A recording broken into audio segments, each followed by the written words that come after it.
Councilmember Mario Buchanan Jr., Present. Councilmember Africa Luna Carrasco, Present. Councilmember Jose Ponce, Present. Councilmember Matias Rosales, Councilmember Gloria Torres, Present. Vice Mayor Maria Cecilia Cruz, Present. Mayor Gerardo Sanchez. Present. Mayor, you have a Thank you. quorum. Thank you. Councilmember Africa Luna Carrasco, could you lead us with the Pledge of Allegiance, please? Yes, Mayor.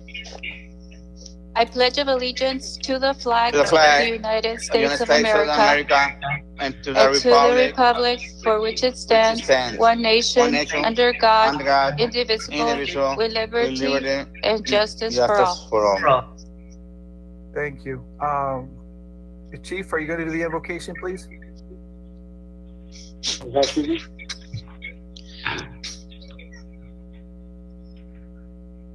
Is Chief Joseph on the line? Yes, this is DNA Vega. Thank you. Invocation, are we going to have an invocation today? Mayor, excuse me, this is Nieves. Mayor, can I do it? Yes, you can, please. Please proceed. God, keep us safe, especially Mayor Sanchez that is in the front lines taking care of our people. For that, we are grateful. In your hands we are, God. Thank you. Look after him and all the doctors and nurses. Thank you. Thank you, Amen. Nieves. Amen. Thank you. Yeah.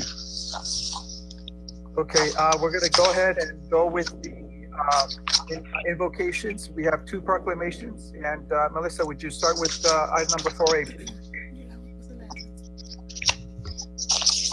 Yes. Proclamation. National Fair Housing. Whereas the National Fair Housing Law of 1986, commonly known as the Federal Fair Housing Act, and the Fair Housing Amendments of 1988 prohibits discrimination in the sale, rental, leasing, and financing of housing or land to be used for construction of housing or in the provision of brokerage services on the basis of race, color, religion, sex, disability, familial status, or national origin. And whereas the 1968 and 1988 Federal Fair Housing Acts declare that it is a national policy to ensure equal opportunities in housing. And whereas April has traditionally been designated as Fair Housing Month in the United States. And now therefore, Gerardo Sanchez, Mayor of the City of San Luis, hereby affirm and proclaim the National Fair Housing Law of 1986 and the Fair Housing Amendments Act of 1988 for fiscal year 2020 in the City of San Luis, and do hereby urge all citizens of this community to comply with the letter and spirit of the Fair Housing Law, passed and adopted this 25th day of March 2020. Thank you, Melissa. I just want to say that the Fair Housing Act is something that happened and occurred and has guaranteed fair housing to everyone. It doesn't matter your nationality, religion, or any of those. But what I say is I'm very grateful, and we do this every year, and every year we do it around the same time. And so thank you. And Melissa, could you proceed with the next proclamation, please? Yes, Mayor. Proclamation, National Fair House, No. 4B, please. Proclamation, Census Day, April 1st, 2020. Whereas Article 1, Section 2 of the Constitution of the United States has mandated since the year 1790 that a census of the population occur every 10 years, with the next census scheduled for April 1st, 2020. And whereas residents for the first time in census history will have the option of responding to the census by computer, mobile device, telephone, or traditional paper questionnaire.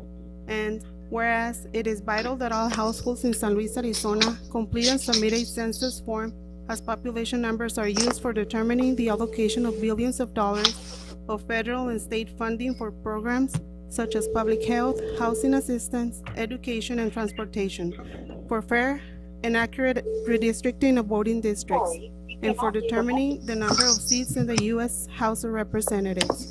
And whereas businesses, local governments, real estate developers, and city planners use the data collected in a variety of ways to support community initiatives, build factories and offices, plan new schools and hospitals, and develop new homes and revitalize old neighborhoods. And whereas for every resident that does not respond to the census, the city will risk a significant loss of federal state funding over the 10 years period following the census. And whereas the city of San Luis created the San Luis Complete Count Committee with the mission of creating awareness of the 2020 census toward achieving an accurate and complete populations count with the goal of maximizing the response rate to the census among all residents of the city in every level. And whereas, in pursuing its mission and goal, the San Luis Complete Count Committee have begun implementing its 2020 Census Action Plan, which includes an approach and a methodology to establish census partnerships, reach the traditionally undercounted and non-responders to the census, and to address common barriers in responding to the census. And whereas, the information collected by the U.S. Census Bureau is confidential and protected by law, and any data related to the census can only be released in aggregate form that does not identify individual respondents. Whereas, the city's motto for the 2020 census shall be Todos Contamos. And whereas, we believe every single person in San Luis counts. Now, therefore, I, Gerardo Sanchez, Mayor of the City of San Luis, do hereby proclaim April 1st, 2020 as Census Day and encourage every resident to promptly respond to the 2020 census, as everyone counts. It's the Constitution, it's safe, it's easy, it's a civic duty, and is vitally important to every resident of San Luis for now and in the future. Passed and adopted this 25th day of March 2020. Thank you, Melissa. This is the mayor speaking. I just want to say that with everything going on with the pandemic going on around the world and also affecting us, the city of San Luis, unfortunately, it has affected the census. It's very important that we take time and actually complete the census.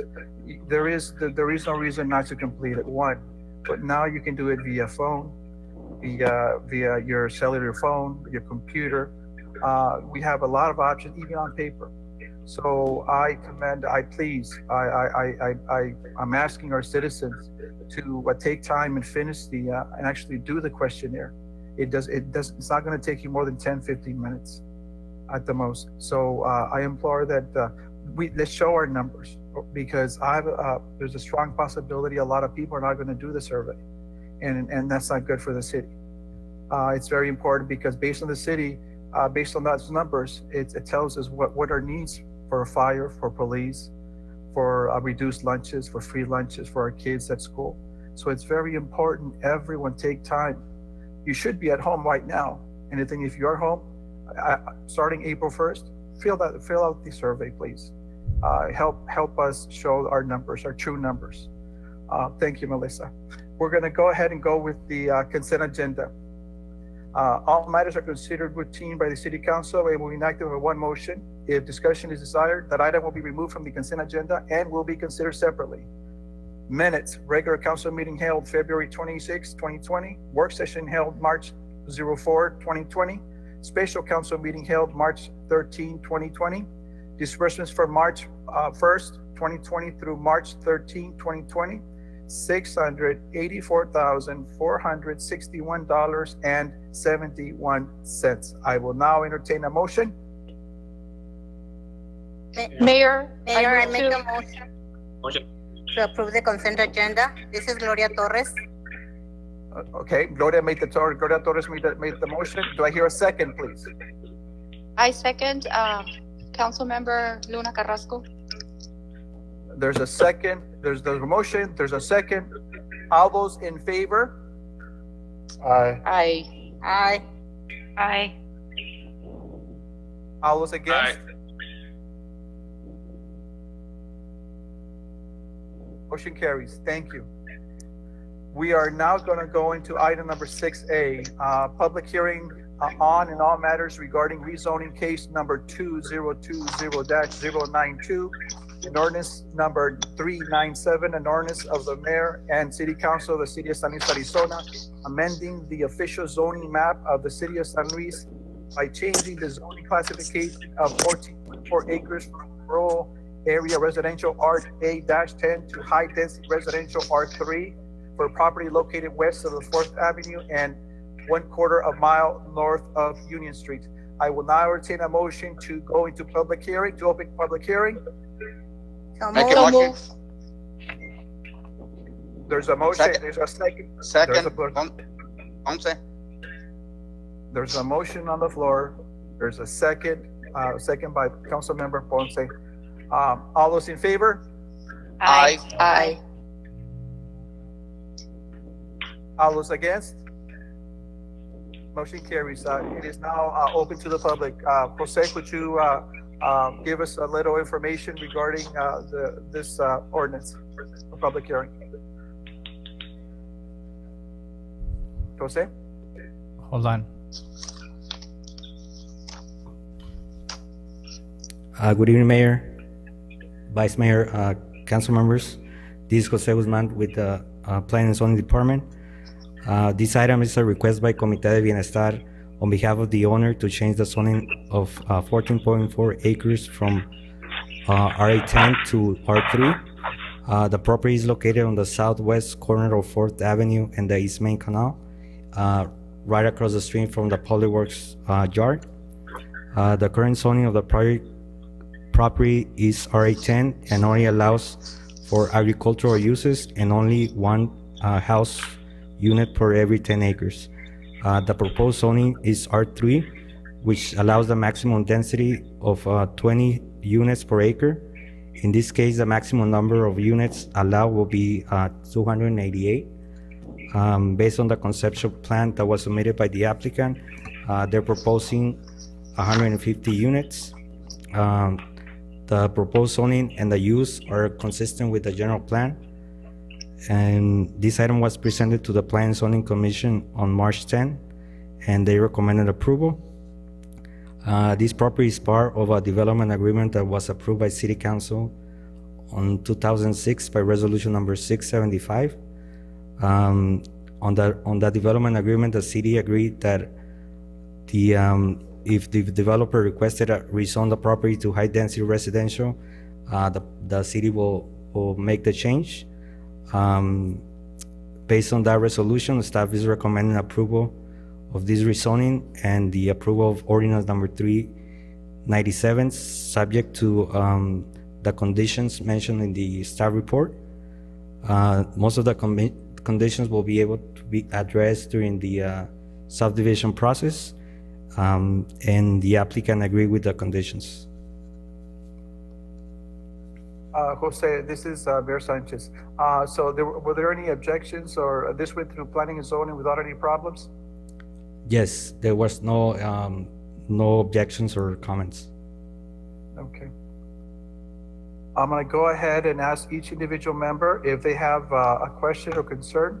We're going to start with Councilmember Ponce. Do you have any concerns or questions?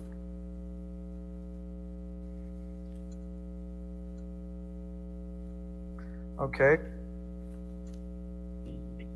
Okay. Councilmember Torres, do you have any questions or concerns? No, Mayor. Thank you. Councilmember Buchanan, do you have any questions or concern? No, Mayor, I'm okay. Thank you. Councilmember Matias, do you have any questions or concerns? No, sir, everything's okay. Good. Vice Mayor, do you have any questions or concern? No questions, Mayor. Councilmember Ponce, any questions or concerns?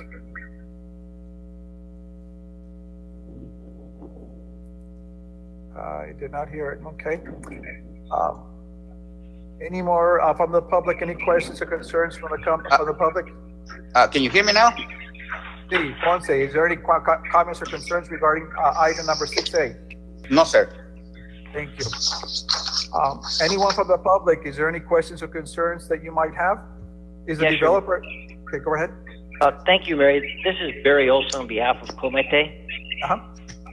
And a couple of points. Appreciate the city and staff expediting this rezoning request to accommodate Comité's application for a low-income housing tax credit application for this particular property.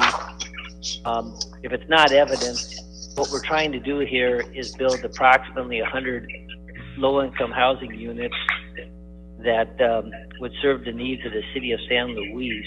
And there's a process we need to go through. We need the zoning to vest by the end of this month, so we appreciate the time frame. As to the conditions of approval, I wasn't at the Planning and Zoning Commission because I know that this is moving on a fast track, but Comité and I have talked, and there's a couple of concerns that we have. As to number 2 on the dedication of 4th Avenue, we're fine with that, provided that the dedication be contingent on the subdivision, and we've got a site plan that we've submitted to the city, so if the property is rezoned and Comité purchases it once it has the credit, that would be when we make the dedication, is at the subdivision phase. So I think we can work that out. As to number 3, as I understand it from the staff report, County 22nd and a half Street will never really be developed because it basically would be a short street between the canal. And if you look at our site plan, if 22nd and a half was put in, it would basically kill the project. So any dedication for 22nd and a half, we'd request that that be removed because it basically renders the project where it's not feasible. I also looked at the development agreement, and the development agreement only provided for a dedication of 4th, which we did, but the current owner did, but never for 22nd and a half. So we object to number 3. And then number 4, as I understand it, came up recently, where a property owner to the west is requesting that we provide him access to his property. That's not part of the development agreement. I also represent the current owner, which is an entity owned by Les Barkley that negotiated the development agreement, and was reminded that never came up in any discussion. So that's a new one to us. We request that number 4 be removed so that the recommendation for approval would be number 1, 2 upon the subdivision process, 3 be eliminated, 4 be eliminated, and 5 is acceptable. I also have Gary Black on the phone from Comité and V&A Vega, our project engineer from Vega and Vega Engineering. Thank you. Thank you, Barry. Mr. Vega, tell us, what's your opinion? What's your opinion on this one? Mr. Vega? This is V&A Vega. Just to elaborate a little bit on the dedication that is being requested on County 22nd and a half. The staff report is mentioning that is on the north side of the property. That is the north side of the property, as you can see on your exhibit. It's the canal. So really, it would be a dead end. It would be a dead end street with. And really, that's the steeper part of the property, and that's where we're planning to put a retaining wall and take advantage of that slope and being able to develop the land. So really a street along the canal, it really won't serve any purpose. And that's why we're objecting. That's the main reason we're objecting that condition. Okay, this question is to staff, Jose. Staff, did we meet with the developer prior to the introduction of these exceptions, or did we meet with them, especially number 4, number 5? Mayor, like the applicant mentioned, this process was expedited, and yes. I received the engineering comments before receiving the conceptual plan. That's why comment number 2 is there. We just wanted to make sure that if that design needed that right away to make sure that we included, condition number 3. So that's why it says right away may need to be dedicated. So that will be determined at the time of the subdivision process, whether they design a street in the alignment with 22nd and a half or not. If they don't, then the right away will not be needed. And in comment number 4, there's actually a section on the development agreement that states that the city will work with the applicant and the property owner of the adjacent property in case there's any payback agreement needed or anything like that to give access to the property. So that's the reason why the conditions are there. We received the conceptual plan last week at the end of the deadline to submit the agenda. So that's why we didn't have a chance to go over the conditions with the developer, because they requested this process to be expedited. So I just included the comments from the engineer just to be safe that if any case that is needed, we have it in there during the subdivision process. And like I say, during the subdivision process, we will determine if that's needed or not. Okay, I'm going to ask questions if council members have concerns. I have a couple, but I'm going to go ahead and ask for council members to jump in here. Gloria, do you have any questions or concerns, Gloria? No, sir, I don't. Okay. Mario Buchanan, do you have any questions or concerns? No, I don't. Thank you. Mayor, this is the city attorney. Our city engineer is here, Eulogio Vera, and he may be able to give the council members a little more information. Okay, before I proceed and ask every council member, Mr. Vera, could you give us your information, please? Because we want to make sure if this needs to be expedited, for example, which we did, this might affect the whole process. Good evening, Mayor, Vice Mayor, members of council, and staff. Just for the record, I really hadn't looked at the conceptual layout till right now. And I'm waiting for it to come up on the screen. So if I understand correctly, part of the items that they were in disagreement was granting the right of way on 4th Avenue prior to the subdivision becoming pretty much a process, right? The rezoning, and then the other one was County 22nd and a half. Which Vianney, it'll be a question for you. Where would the alignment of 22nd and a half be? Would we be in line with the parking spaces?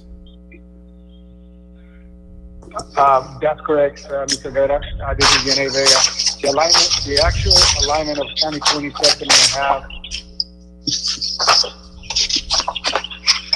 Anisha, could you mute every person except for the speaker and Mr. Vega? Can we do that?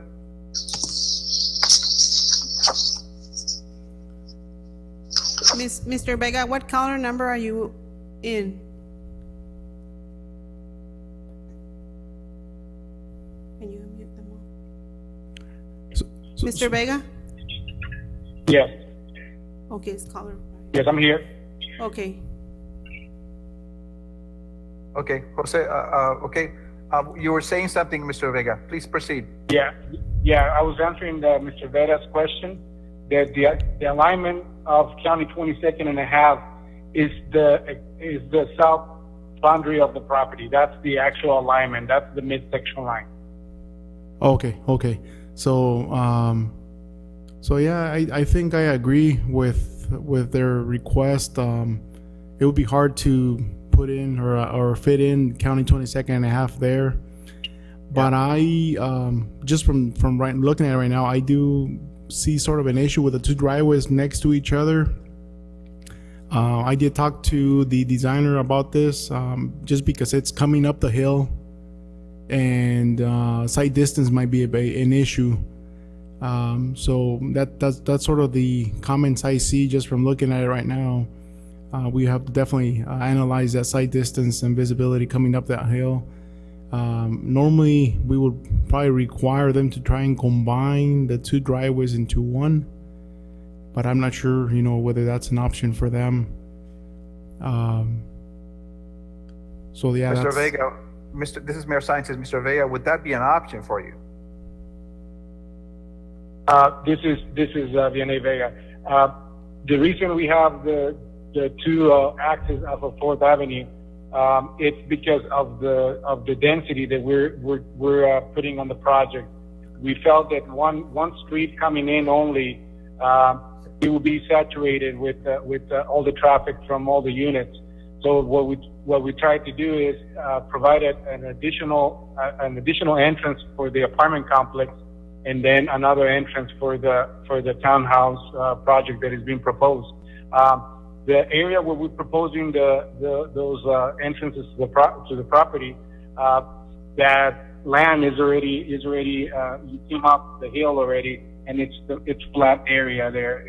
It's flat area already. So we can look into the possibility of combining both entrances if needed, but we feel that it will be beneficial for the project. We have the two axes off of Fourth Avenue to alleviate the traffic and not saturate one intersection only. I would kind of agree. This is Mayor Sanchez. I would kind of agree with Mr. The engineer there, because one interest is never. We've seen one interest and just they don't seem to work. I'm gonna go ahead. Okay, Mr. Vera, I have a question. There were on item number 4. How are we doing on item number 4?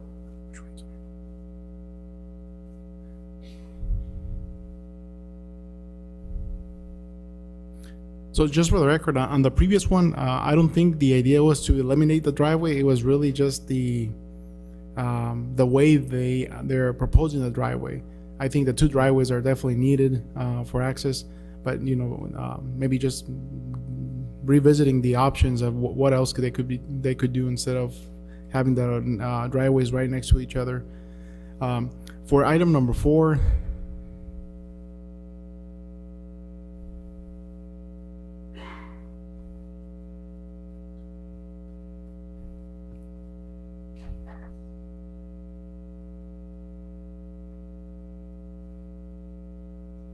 This is a city attorney. That's about the landlocked property.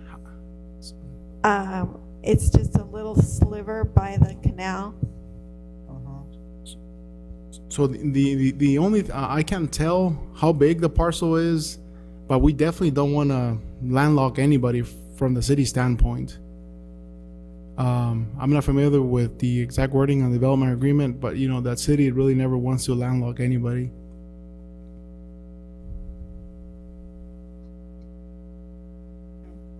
Mr. Vega might be able to explain that a little more. It's on the most steep part of the land. This is Mayor Sanchez. Mr. Vega, could you elaborate on that one? This is Vianney Vega. The size of that parcel. Let me look at my notes here real quick, please.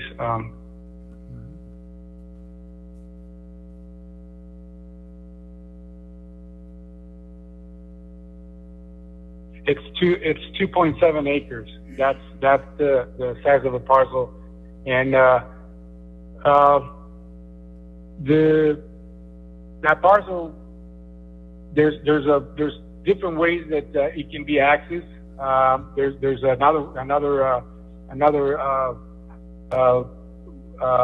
can be accessed off of the south of the property. There's the school. I mean, an easement can be looked at over there as well. So there's another alternatives that can be looked at. Not only access off of our property. So we feel that if we're going to provide access to that property, the design needs to be based on that, and that's not to the best interest of our project. Trying to accommodate something that parcel, it's been there. It really, that would drive the design of the project, And as I said, I mean, it won't be feasible for the project. Jose, this is Mayor Science again. Jose, did we look at, when you mentioned landlocked, did we look at, for example, I was just told, we were just informed that, for example, there were other options for this person to have access to his property. Is there actually, I mean, have you guys looked into that? This Jose, there's no other option. The property it's surrounded by the East Main Canal and Gadsden schools to the south. So the only access point that they have right now is through the property of this project. Okay, I'm gonna open this the floor for questions for council or concerns. I'm gonna go ahead and start with Gloria. Any comments or concerns, Gloria?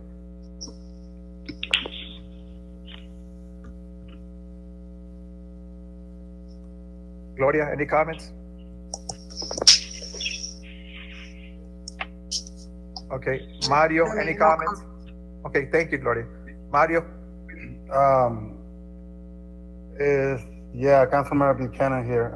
It sounds like we were not ready for this item. It seems like it, or it feels like we were not ready at all. I don't know why, but there's too many questions and it's kind of confusing. So that's my point of view. I don't know if we're gonna proceed with this item or not. Okay. Thank you, Councilor Buchanan. Vice Mayor, do you have any comments or questions? Mayor, I agree with Jose. We, if there's no other option, but the only access through the project, so something has to give, you know. The project, we don't want to delay the project, but we don't want to landlock anybody either. Okay, thank you, Vice Mayor. Councilor Matias? No questions on the project itself, just also make sure we do not landlock that other parcel if there's another access.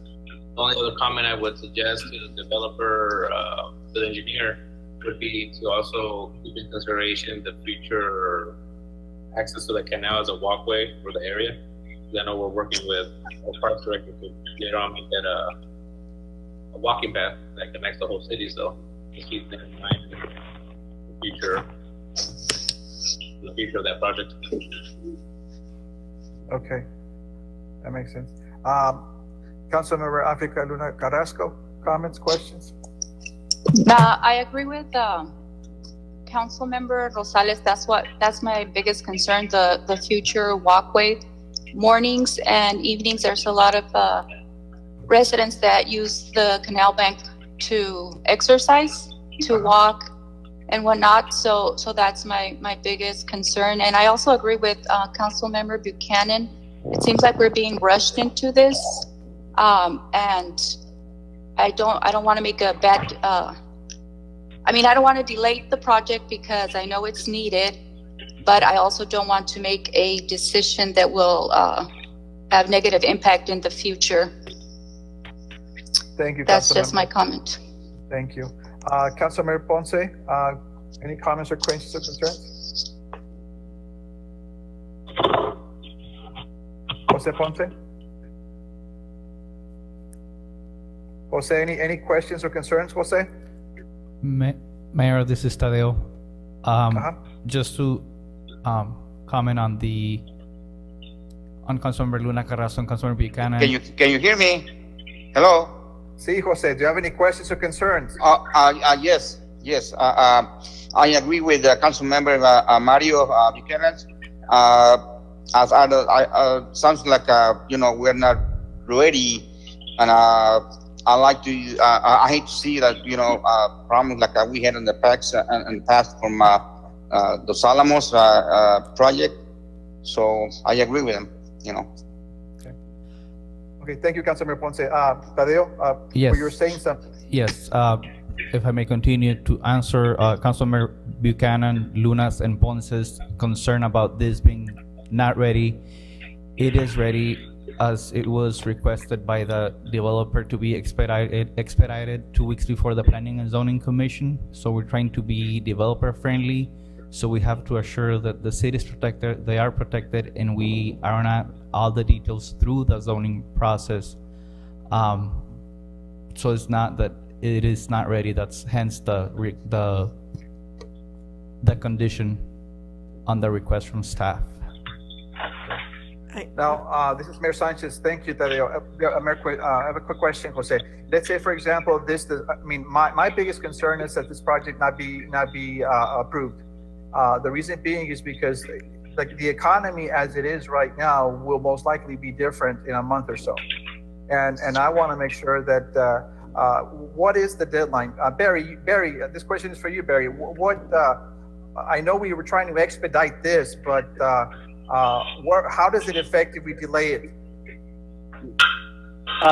Mayor, I appreciate the question. It's unfortunately the deadline to file is basically this week. So,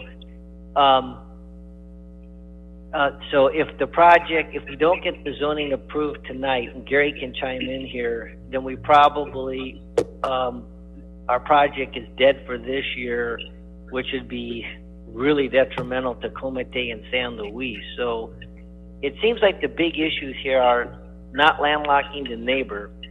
Now, we're not landlocking the neighbor, he's already landlocked, but if we're willing to work with the neighbor, but it's just, we don't agree that the payback agreement requires this or that the development agreement requires it, but we really need to get the zoning approved tonight.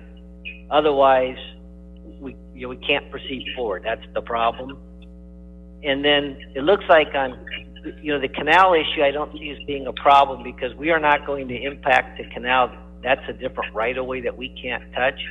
But as part of the planning, if there's some way that we can assist in the city's effort to promote a walking path along the canal, to the extent it doesn't materially impact our project, I mean, Comité's always been willing to work with the city in those regards.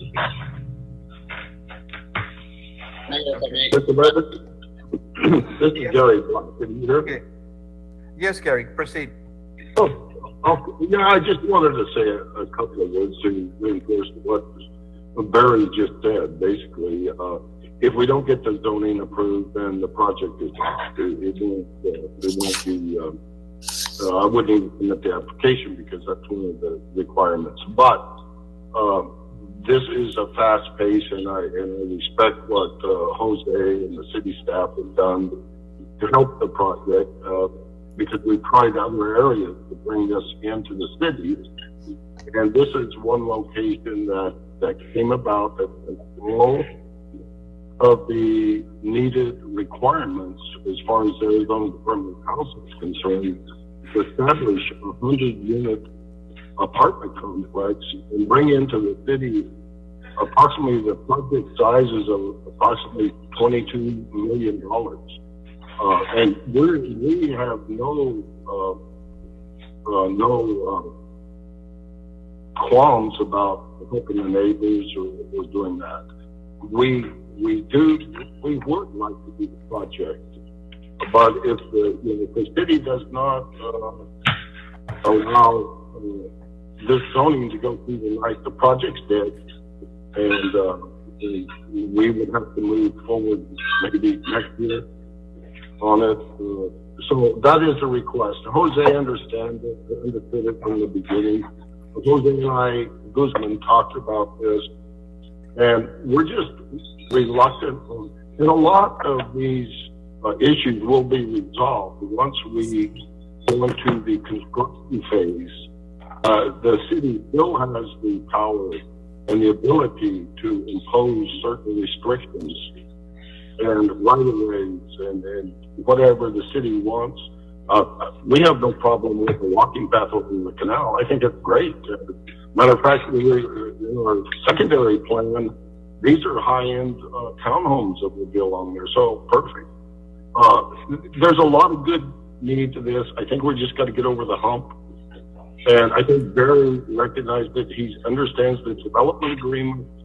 Mr. Vega is very willing to work with city staff and has presented a site plan that shows the alignment on County 4th Avenue We want to make this a high-end project, bringing a great architectural structure and bring it into the heart of the city. And this location is so detrimental to the project. You have schools next to it. You have the city park and recreation with swimming, with baseball park, with the cultural center. This is all part of this whole plan, is to develop this into a beautiful area, high density residential. It's the only zoning that can work with this property is high density residential. Single family homes will not work financially. High density residential will work, and I just pray for your help here, and so we'll definitely respect the comment and respect the city staff for what they've done to bring this to this level. And thank you. Thank you, Gary. Thank you, Gary. This is Mayor Sanchez. Matias, I saw you had a comment, please. Yeah, I just wanted to remind and verify with staff what we're doing here is just approving the zoning change, correct? We'll go back down the road or the developer with regards to the subdivision, the layout, the way the streets will come in if it changes. Right now, we're just focusing on zoning, correct? This is the city attorney. This is the stage at which we can impose conditions. And so this is the time to do it. I would suggest that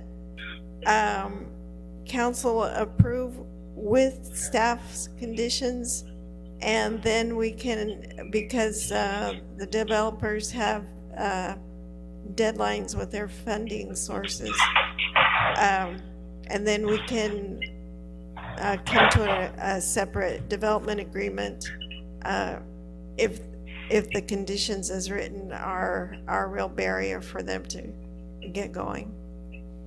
So point of clarification, Kay, you're telling us that we can approve it as is, but that the city is willing to, for example, if one of these restrictions is causing problems, we can actually come back and modify it? Is that what you're telling?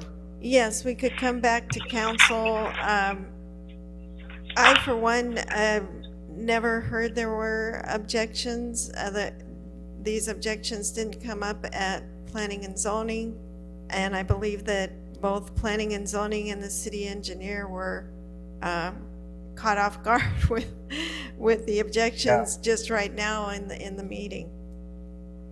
Yeah, well, a point of clarification, I believe they didn't have enough time, staff didn't have time, and trying to expedite this. I know this project is very important for both parties, both the city and also Comité de Bienestar.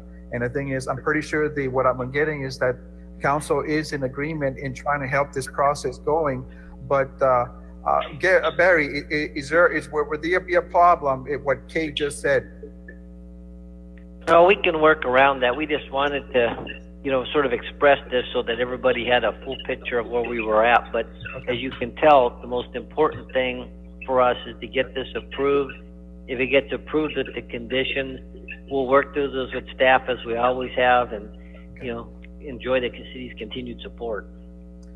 That's what I wanted to hear, Barry. Thank you so much. I'm going to go ahead. Mayor, this is Council Member Buchanan. Say, for example, we're not going to have any issues if we ask for a traffic study or anything like that? Jose, would you answer that? Well, the city engineer did a review of the request without the conceptual plan, so that's why we have these conditions. We received the conceptual plan last week, so it didn't give us a chance to staff to review it. Regarding the traffic study, I don't know if the city engineer has any comment on it. Mr. Vera, could you comment on that, please? Yes, definitely the traffic would be a concern at this location. Both the trips and also just being that 4th Avenue will eventually become a major or primary collector or arterial for the street. The traffic study comment would apply to this development as well. So in reality, we should have that as also as a condition. Doesn't mean that anything specific is going to come out, but that's something definitely that would be part of the review during the design. Yes, I mean it's a condition that we usually include, and during the actual design process, that's when the time comes when it would be conducted. Okay. That would be, okay, Mr. Vega, were you aware of that? Because you realize that we have an ordinance that requires a traffic studies unless stated. What's your feeling on that, Mr. Vega? I think that putting a condition of that nature at this stage is premature. We will work through the design and work with staff to try to get what's needed for the project. If I can elaborate on this here, this is a rezoning process what we're looking at, and we'll have the opportunity to look at the project again as a subdivision, and at that time we can address both of these concerns as well. So really the concern of the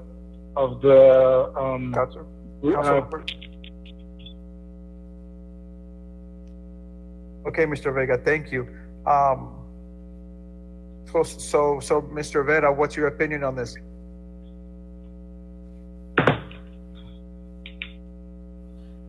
Mr. Vera?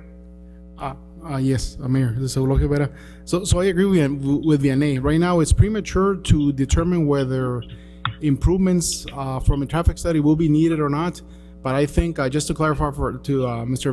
Vega, is that usually at this stage is when we add the condition to let the applicant know that if needed, a traffic study can be requested, and that would be something that we normally add at this stage.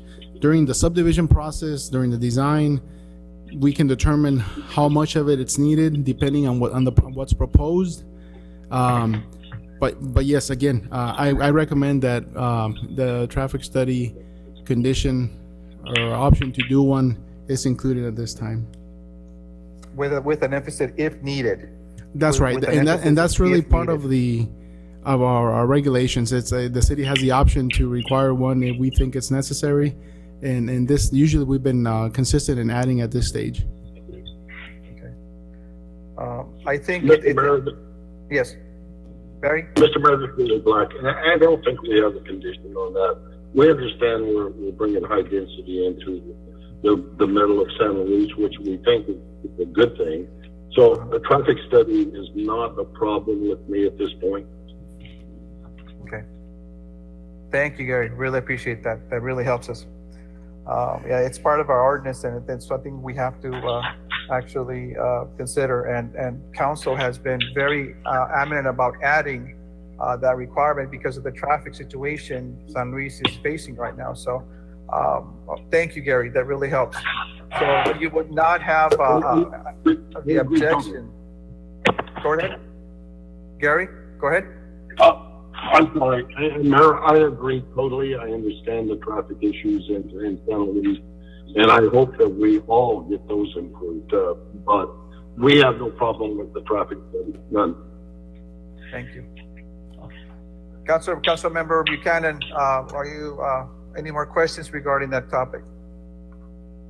No, I'm good as long as they agree to it. If we need one, if it's required by the city for everyone, we should keep following that. Okay. It makes me feel good that they're okay with that too. So. Thank you, Steph. Any more questions? I'm gonna go ahead last time real quick. Councilmember Ponce, any questions or concerns? Councilmember Ponce, any questions or concerns? Yeah, can you hear me? Yes, I can hear you. Okay, okay. This is the right time, to set out the conditions. And as long as, they agree with them, I'll go for it. Okay, good, very good. Councilmember Luna Carrasco, any questions or concerns? No, sir, not at this time. Matias, any questions or concerns? No, sir. Thank you. Vice Mayor, any questions or concerns? None, Mayor.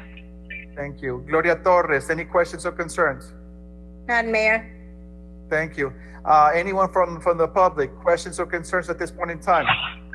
This is Mrs. Rydell from Rydell Construction. Yes. I really want to applaud Comité for moving forward. Affordable housing, decent housing is much needed, and I'm pretty sure with the help of the city, helping the developers, in this case Comité, and Comité obeying everything that the city is asking, we can all move forward. I applaud them that at this time that everybody is scared and that they are thinking about this such a big project is a plus. I'm so happy to hear about it.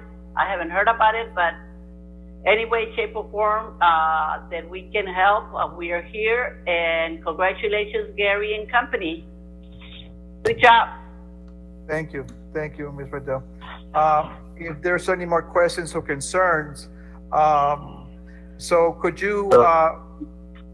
Mr. Mayor, I just have one concern that I think Gary should address. Please. Because of the application, because we are just a representative for Mr. Barkley, and I think Barry should expand on that just a minute to understand, the process. And Barry, I think you understand what I'm saying. Could you interject and just make sure everybody understands we're actually not the applicant. The applicant is Mr. Barkley. We're just a representative of him. So I want everybody to understand that, to make sure that we don't run into problems with Mr. Barkley. Well, Barry, do you have something you can say about that? Well, just to expand on that, is the agreement we have with Mr. Barkley is that provided we get the zoning approved and that we are awarded the low income, that we receive an award. And I can't remember if I expressed this, but usually in a typical year, they are awarded in July. So by July, we'll know at that point whether it's a go or a no-go. And so the only, I think we gotta be a little bit careful with, and just ask staff to work with us, is that to get the zoning to vest, we might need to have some of this, the conditions that are required to be moved into the subdivision process versus the rezoning process, so that Mr. Barkley doesn't get spooked. Well, Barry, we are trying to do our best. The problem is we got to be consistent also, Barry. And the thing is, if we do it for one subdivision, we need to do it to all the subdivisions. Pretty much for example, the requirements of the traffic study, it's been a requirement now for a couple of years now. And I realize it's an investment. I realize, Mr. Barkley, and the thing is, the way the economy is, yes, but let me assure you, Barry, and everyone else, that the city is open for business and we're willing to work with the developer at this point in time. And we always felt that way. And so we are not going to be forcing something that's going to ruin the project. What we're trying to do right now is expedite the process. We want to make sure it gets approved so you can start the paperwork. And city staff is willing to work with you guys. And that's the key. And it's on record. So if we need to, I mean, we'll talk to Mr. Barkley. But please, it's one of those things that certain things we can change. But as long as both parties are willing to work with each other, I think we can have it done. Mr. Mayor, I agree totally with your comment. Yeah, no problem. Mayor, I have a question before Please. just leaving that item. Please. Every project has to have a traffic study? It's Claudia, it's a requirement, but it's up to the engineer. The engineer sometimes the traffic study is not warranted. So we always put that requirement, but with the clause that if it's not warranted, we don't do it. And that's what we're doing right here. Okay, because I remember that we do a traffic study for the school when they're doing that in 4th Avenue, they do a traffic study for the school. Yeah. So it has to be for each project. That doesn't count if the school do already a project study and that 4th Street doesn't count for another project. Okay, Mr. Jose, could you go ahead and elaborate on that question, please? Mayor, the traffic study are done specifically for each project. In this case, the example Councilmember Torres mentioned is that they just consider the traffic that will be created by the school.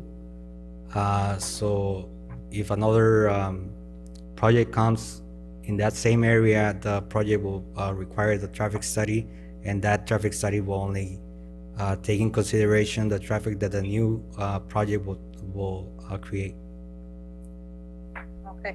Okay, thank you. Okay, good. Any more questions or concerns from staff now? Jose, Mr. Vera?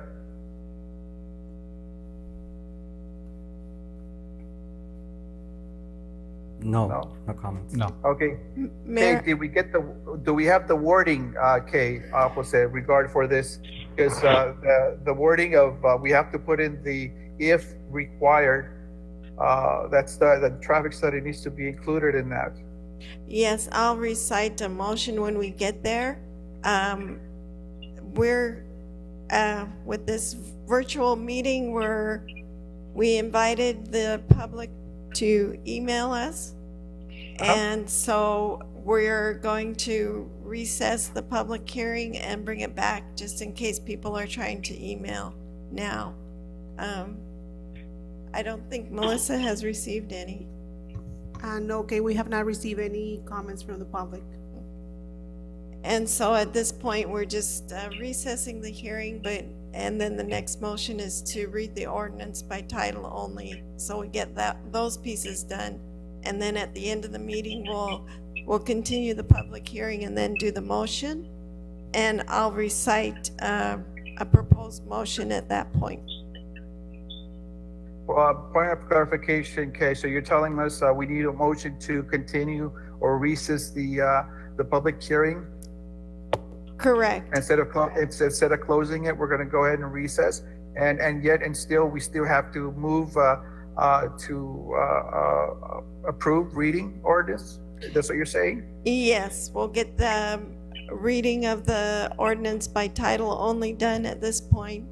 And then after we go through the rest of the agenda, we'll come back to this item to see if there's any more public comment, and then the final motion. Okay. Any questions or concerns from council? Ponce?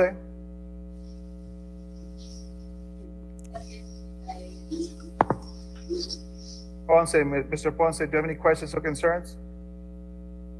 No. Okay. No. Councilmember Rosales, any questions or concerns? None, sir. Councilmember Torres, any questions or concerns? No, Mayor. Councilmember Buchanan, any questions or concerns? No, Mayor. Vice Mayor, any questions or concerns? None, Mayor. Thank you. I will now entertain a motion to actually not close, but to keep the public hearing in recess. So move, Mayor. Second. There is a motion. There is a second. All those in favor? Aye. Aye. Aye. Aye. All those against? Motion carries. I will now entertain a motion. Mayor, I move to approve the reading of ordinance number 397 by title only. Second. There is a motion. There is a second. All those in favor? Aye. Aye. Aye. I abstain, Mayor, for conflict of interest. Gloria Torres. So noted. Aye. All those against? Mayor, I abstain as well for conflict of interest. So noted, Matias. So motion carries. Ordinance number 397, an ordinance of the mayor and city council of the city of San Luis, Arizona, amending the official zoning map of the city of San Luis by changing the classification the zoning classification of 14.4 acres from rural area residential RA10 to high-density residential R3 for property located west of 4th Avenue and a quarter of a mile north of Union Street, repealing any conflicting provisions and providing for severability. Thank you. We are now going to go ahead and this item will be left open for comments or concerns from the public, and then we're going to come back to it. So we're going to go ahead and go to item number 6B, discussion and possible action in all matters regarding a contract with Harvard Group International for the recruitment of candidates for the vacant position of Human Resources Director. Do we have Ralph Ellis on the line? Yes, sir. Ralph, could you give us an insight on this? Yes, sir. Good evening, Mayor, Vice Mayor, Council members. Thank you for placing the item on the agenda. As you well know, I was given the responsibility to assist with the recruitment of the city's HR director. It's been a journey. So with the exception of one possible candidate, the last group of applicants interviewed did not meet our expectations. The one person who was the most qualified was not offered employment. The work history proved the applicant would not be a good fit nor a good manager. So I made the decision to look elsewhere for the position, the manager. So I was given a lead by Monica, and I met with the Harvard Group representative, Ms. Sylvia Hernandez and Castell, during the month of February. I then recommended, after meeting with Sylvia, during our meeting, I explained the problem we're having in recruiting a qualified, experienced candidate. After the meeting, I then recommended to Mayor Sanchez that we proceed in hiring the Harvard Group to help us reach that objective. So tonight we have here via audio Ms. Sylvia Hernandez, who will share with you the Harvard Group International and what they do, and then explain the recruitment process based on the contract that was submitted. So after Mr. Hernandez, Kay will follow with the contract and explain the contract submitted. So with that, Mr. Hernandez, are you there? Yes, I'm here, Ralph. Okay, go ahead. Okay, so first of all, thank you so much for participating in this. It's an honor to be here. Thank you, Ralph, and good evening, City of San Luis. Good evening, Mr. Mayor. So my name is Sylvia Hernandez, and I represent Harvard Group International. Harvard Group International is a executive search firm with 25 years in the market, based in Atlanta and with offices across the country, including here in Scottsdale, where I sit. So our specialty is across 35 different industries, from board of directors to manufacturing, to government, to pharmaceutical, to automotive, 35 different industries from entry level to executive presidents and CEOs. Particularly on my background, I am an HR professional for 25 years of my career, private sector and government. And my last role in the corporation was working for, I'm sorry, can you hear me? Yes, yes. Okay, so my last role in the corporation was working for Governor Ducey as the Human Resources Chief for the Arizona State. So I do understand your reality. I've been there, and also what you're going through in terms of finding the talent. So I had the opportunity to sit down with Mr. Ralph and get a feel for your difficulties, your challenges, and I'm ready to help as much as I can. So going through the process of this, so we agree on the terms of contract this afternoon, and I would like to briefly summarize the process that I intended to go through in order to find the director of HR for the city of San Luis. So, very briefly, so after the process, after the contract is signed, so we are going to sit down with the owner of this position, whoever the position reports to. I'm assuming here is the city manager. Sit down with him to see what exactly he's looking for. I got a very good intake from Mr. Ralph that put the challenges to me, but it is very important to hear from the hiring manager exactly what type of professional he's looking for. So that will be my very first step of this process. After that, we're going to develop a very, very detailed job description and initiated a marketing campaign with your approval. Of course, we're going to draft a very good and comprehensive document in order to expose this position to the maximum number of candidates that we can. Reminding that this is a more of a hunting job, hunting for candidates rather waiting for people to apply. The campaign is still exists. However, it is my job to go in the market and hunt. Because the terms of the contract is a retained contract, so it is an exclusive contract with Hava Group International, where we are going to dedicate a exclusive recruiter for this search. So the first 2 to 3 weeks, the recruiter will come to this intake and put it all together, what is required, and go in a hunting process to find the right candidate.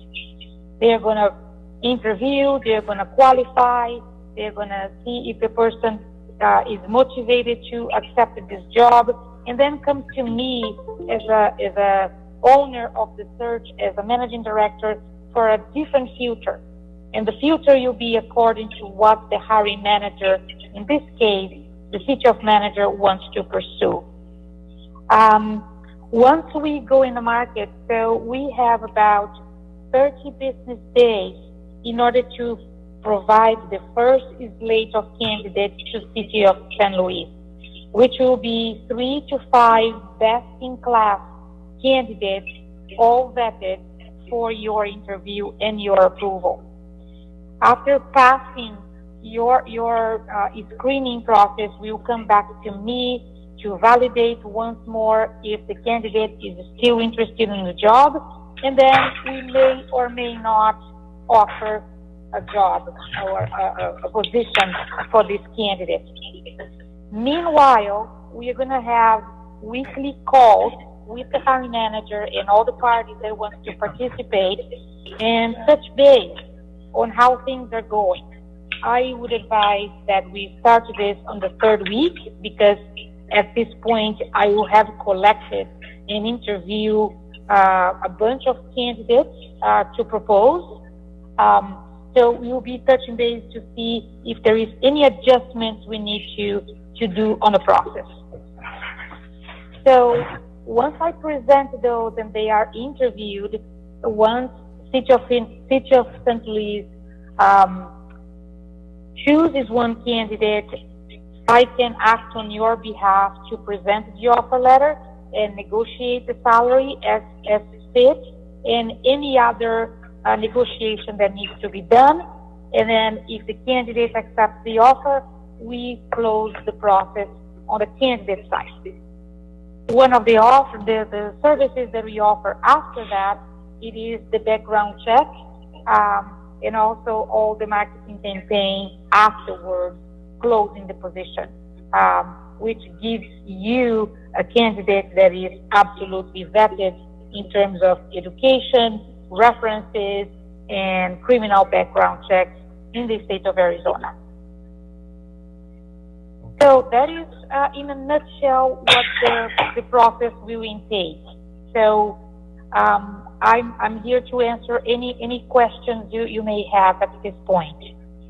Okay, this is Mayor Sanchez. I have a quick question. Let's say, for example, the candidate, we get the candidate, we interview the candidate, and we decide to hire him.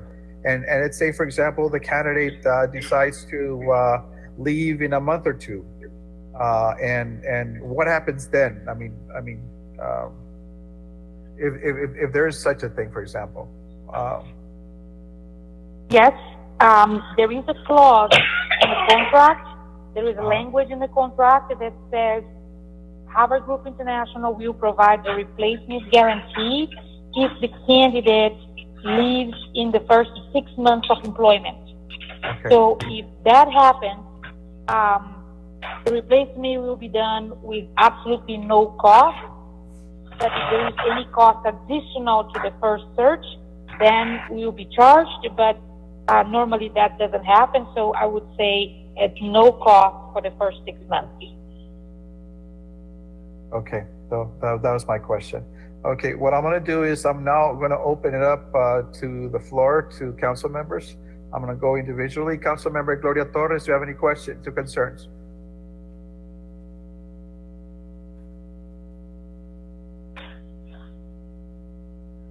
The amount that Mrs. Hernandez charged for it, 90,000? How much? How much? How much is?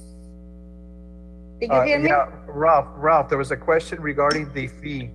The fee. How much is the fee? Mayor, why don't we let Kay explain the terms of the contract? Please, Be okay. better. Okay, let's do that first. Okay, Kay, could you explain the terms of the contract, please? Yes, so, and Sylvia can also help us out here. So it's based on 33% of the annual compensation for the candidate. So it's estimated to be 90,000, but if it's more or less, their fee would still be the 33%. And then Monica negotiated actually today with Ms. Hernandez, and so maybe she can do a little more detail on how the fees would work under different contingencies. Is Monica available? And I'm assuming that's 33% of the 90,000. Right. That's what I'm thinking. This Councilmember Sanchez, that's what I'm assuming. It's not 90,000, but it's 33% of that. Correct. Yeah, I am here, Mayor. Yes, Monica, Monica. hold on. It'll be 33% of the starting salary. Okay. Okay. So could you, Monica, could you explain it for us, please? Thank you, Ralph. Yes, I confirm what Mr. Ralph mentioned. The fee is 32% of the 90,000 annual salary. The additional item that was added to the contract today, it was in case that there is a contingency to protect the city. We know and we don't doubt of the capabilities of the agency, but always we have to pose the question: what if the term is not successful and we cannot find a viable candidate? So the agency agreed to add a clause into the contract. So if we will have the right to cancel the contract if we have a candidate to promote within, or if we are able to find another source, another candidate, we will only, what we will be getting is a credit of about 50% of the fees that we pay.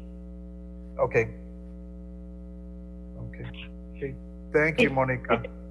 Okay, no problem. So, Gloria, were you clear on that, Gloria? Councilmember Torres? It's 33%. If the salary of the candidate is $90,000. So how much is the? I wanted to give me the exact money. How much is the agency's going to charge for helping us to get an HR? More or less. 29,700. How much? 29,700. Oh, okay. Okay, that's Okay. very reasonable. All We right. paid, I believe we paid Yeah. 42,000 last time, but I know, I remember, Gloria, I remember. Thank you, Gloria. Mario Buchanan, any questions or concerns? Mayor, I don't have any questions. Thank you. Vice Mayor, any questions or concern? Vice Mayor? None, Mayor. Thank you. Councilmember Rosales, any questions or concerns? No, sir. Councilmember Africa Luna Carrasco, any questions or concerns? Mayor, I have a question. My question is normally, in Ms. Hernandez's experience, what is the timeline from the time she starts the process to the time we would have an HR director? And I know it's different in every case, but more or less to give us an idea of what timeline we're looking at. Absolutely. So normally what we have in a retained search, and then I want to emphasize the retained search because there are several resources that we put together in order to put speed. So the experience is within 30 business days, I am able to provide you 3 to 5 best-in-class candidates. So after providing that, it will be a matter of scheduling. If the city and the person who is interviewed or the people that are going to interview are available to initiate the interviews right away, we can decrease the timeline to offer the position to a person. But normally schedules get kind of crazy because people are busy. You can assume that from my end, it's my interest to provide the candidates as soon as I can, actually qualified candidates, but also I depend on your availability to interview and get feedback to me in order to make the process run. So normally from start date to first day of employment, we put 60 days if everything goes right on the scheduling. And also, if the candidate is available, of course, decreases this time because the person doesn't need to give notice. So, increases the process in 2-3 weeks. If the person is available, of course, you gain this time. So, this is average timeline for you to have a person sitting at the desk. Okay, Councilmember Carrasco, was that your question answered? Yes, sir. Thank you very much. Thank you. Mr. Ponce, any questions or concerns, Mr. Ponce? Not on this time.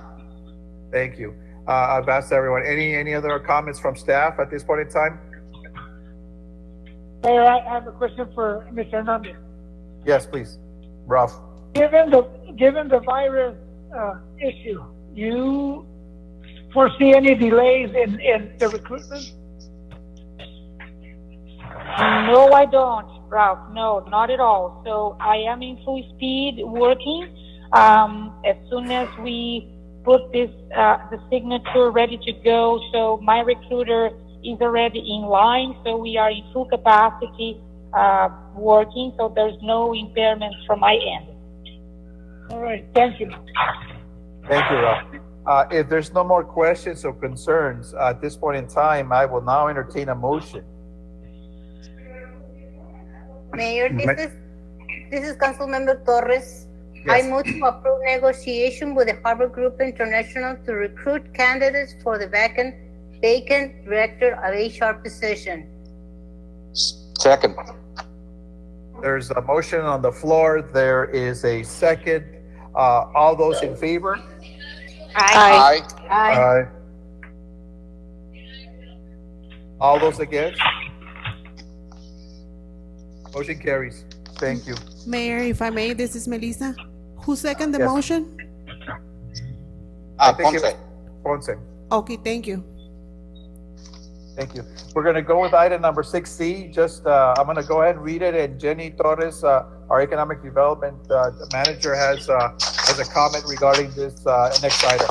Item number 6C, discussion and possible action, all matters regarding regarding one, the city of San Luis as fiscal agent, considering expenditures from the funds of the forefronted binational program to pay for the executive director condition on authority being granted under the terms of the forefronted binational intergovernment program intergovernment agreement. Two, the city of San Luis as one member of the forefronted binational program consider continuing the independent contract for the executive director, Nazar O. Mendez. Jenny Torres, Economic Development Manager, please. Good evening, Mayor, members of the council. This item is presented to you. We're currently working on the independent contract agreement with Nasser Mendez. He's been serving as the executive director for the past year. What we would like to do this year is to have all the rest of the municipalities also approve the contract. And so what we discussed with Kay is giving every legal counsel of each municipality the opportunity to review the contract, and if there's any specific changes, bring it back to council for final approval. So Jenny, for clarification, you recommend continue this item to our next scheduled meeting or until all attorneys review it? Correct, Mayor. Okay, as stated. Kay, did you get that, Kay? Yes, a council member could adopt what you just said as a motion. I will now entertain a motion to continue this item to the next schedule. Well, actually, to continue this item until all attorneys review it as stated. So moved, Mayor. Okay, is there a second, someone? Second. Second. Marty Buchanan, second. Okay, good. There's a motion on the floor. There's a second. All those in favor? Aye. Aye. Aye. Aye. All those against? Motion carries. So this item has been continued. Thank you. Jenny. We're going to go ahead and item number 6D, discussion and possible action in all matters regarding the city of San Luis accepting slurry seal application services from American Pavement Preservation for the application of Type 2 and Type 3 slurry steel as part of the fiscal year 2020-2019 pavement preservation project. Mr. Elogio Vera, Director of Public Works. Good evening, Mayor, Vice Mayor, members of council. So this item here brought to you tonight is for the pretty much allowing staff to enter into a contract with actually we're piggybacking on City of Yuma contract, so it's really using American Pavement Preservation once again to do our slurry seal. We approved the first part of the pavement preservation program back in I think it was October for the November application. So this is for the second part of the fiscal year. And we're trying to do $200,000 to $220,000 of slurry, and we're sort of following the same pattern or program that we started with over 5 years ago. Very good, very good, very good, Mr. Vera. This is self-explanatory, guys, council members. So any questions or concerns at this point in time? I'm going to go ahead and ask council members. Council member Gloria Torres, any questions or concerns?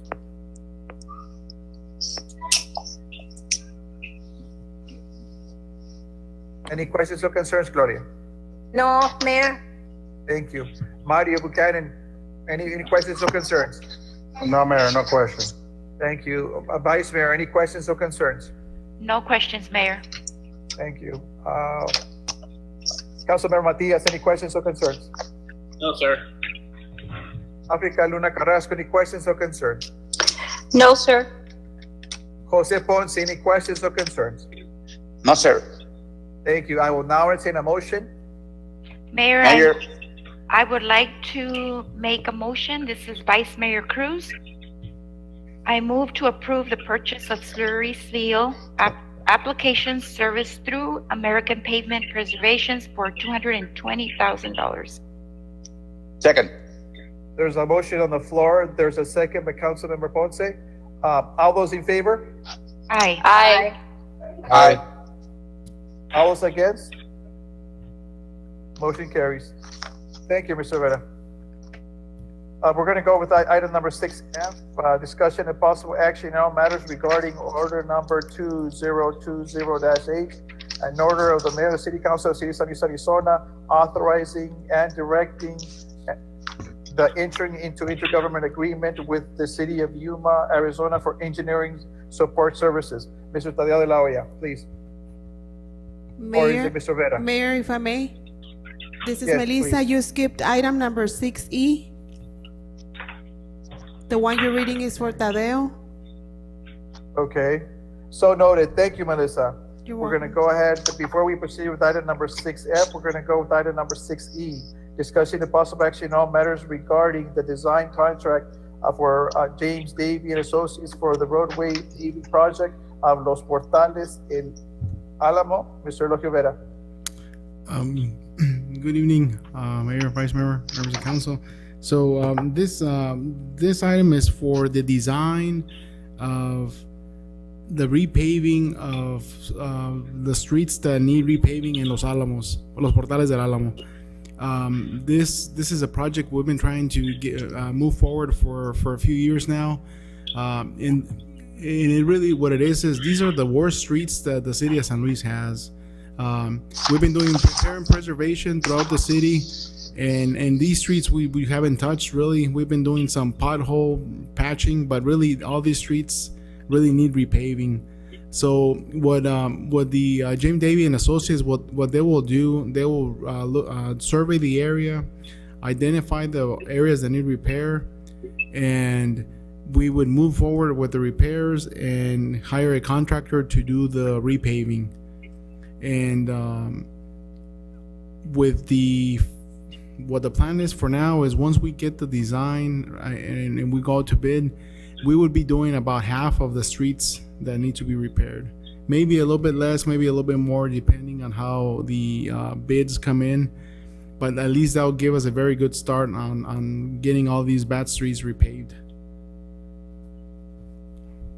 Okay, I think there was a couple of comments in the past on social media regarding some of the streets that we're talking about, and let me assure the public that we have been working continuously trying to pave those streets. We try to preserve what we can, but for those there are streets that need to be basically replaced completely. So this is a move. And thank you, Mr. Vera. I know we talked about this 6 months ago, and I appreciate what staff is doing, and council, thank you. And it's something that we need to continue doing. We cannot afford to replace every single street we have, but we can do it in phases. And by doing the preventive maintenance, I think we could actually save money in the long run. So very good. I will now open for questions of council. If there's any, I'm going to go ahead one by one, and I will now entertain any comments. Gloria Torres, any questions or concerns? Okay, that the street, I can tell the constituents that they already can take care of those streets that are very bad. Thank you very much, Mr. Elogio. Thank you, Councilmember Torres. Councilmember Buchanan. No, Mayor, no questions, but it was very much needed. Thank you, Councilmember.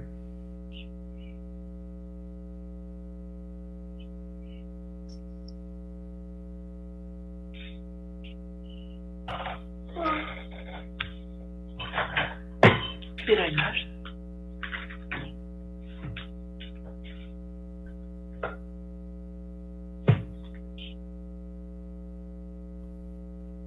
Did we lose you, Mayor?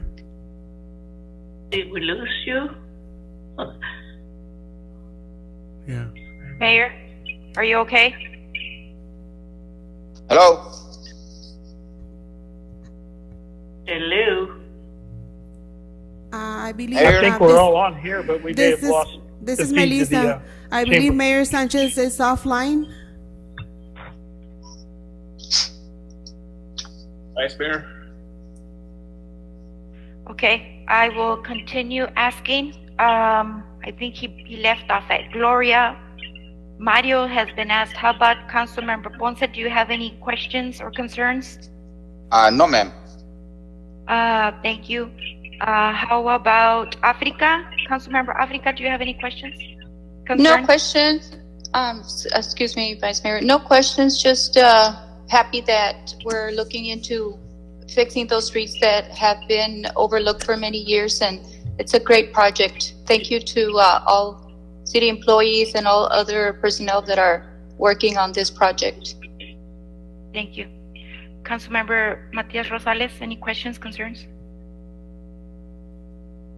No, just reiterate what everyone else said, long overdue, and Addison can come down. Thank you, staff. Okie dokie, I think I asked everybody if they had any questions or comments. So we will open this up to we will entertain a motion now. Vice Mayor, I move to approve a design contract with James Davy and Associates for the roadway paving project of Los Portales and Alamo for $29,250. There's a Second. motion by Councilmember Rosales, and there's a second by Councilmember Ponce. Is there anybody opposed? Okay, there's a motion and there's a second. All approved? All for it? Aye. Aye. Aye. Okay, and any opposed? Okay, motion. Could we have moves a, forward? I think Melissa might need a roll call vote because some people are offline. Oh, goodness. Okay, this is Mayor Sanchez again. My computer went into energy mode, so it just turned off completely. So we really need to work on these computers, please. Vice Mayor, what was going on, please? Oh, we all voted, but do you want to take another roll call motion, or? Let's do Matias a made the roll. motion. Okay, very good. Let's do roll call, please, for clarification. Make sure that everything we followed is done legally. Councilmember Can we do Mario. roll call, please? Yeah. Councilmember Mario Buchanan Jr. Your vote? Present, here. Aye. Is it? Oh. Councilmember Africa Luna Carrasco. Aye. Councilmember Jose Ponce. Aye. Councilmember Matias Rosales. Aye. Councilmember Gloria Torres.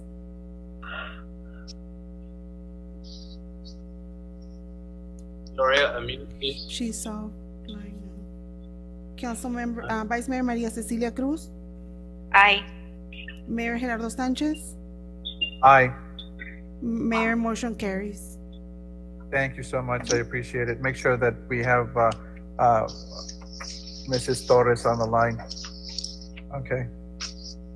We're gonna go ahead and let's see here. That was item number. We're on 6F now. 6F. 6F now, okay, so I'll make sure.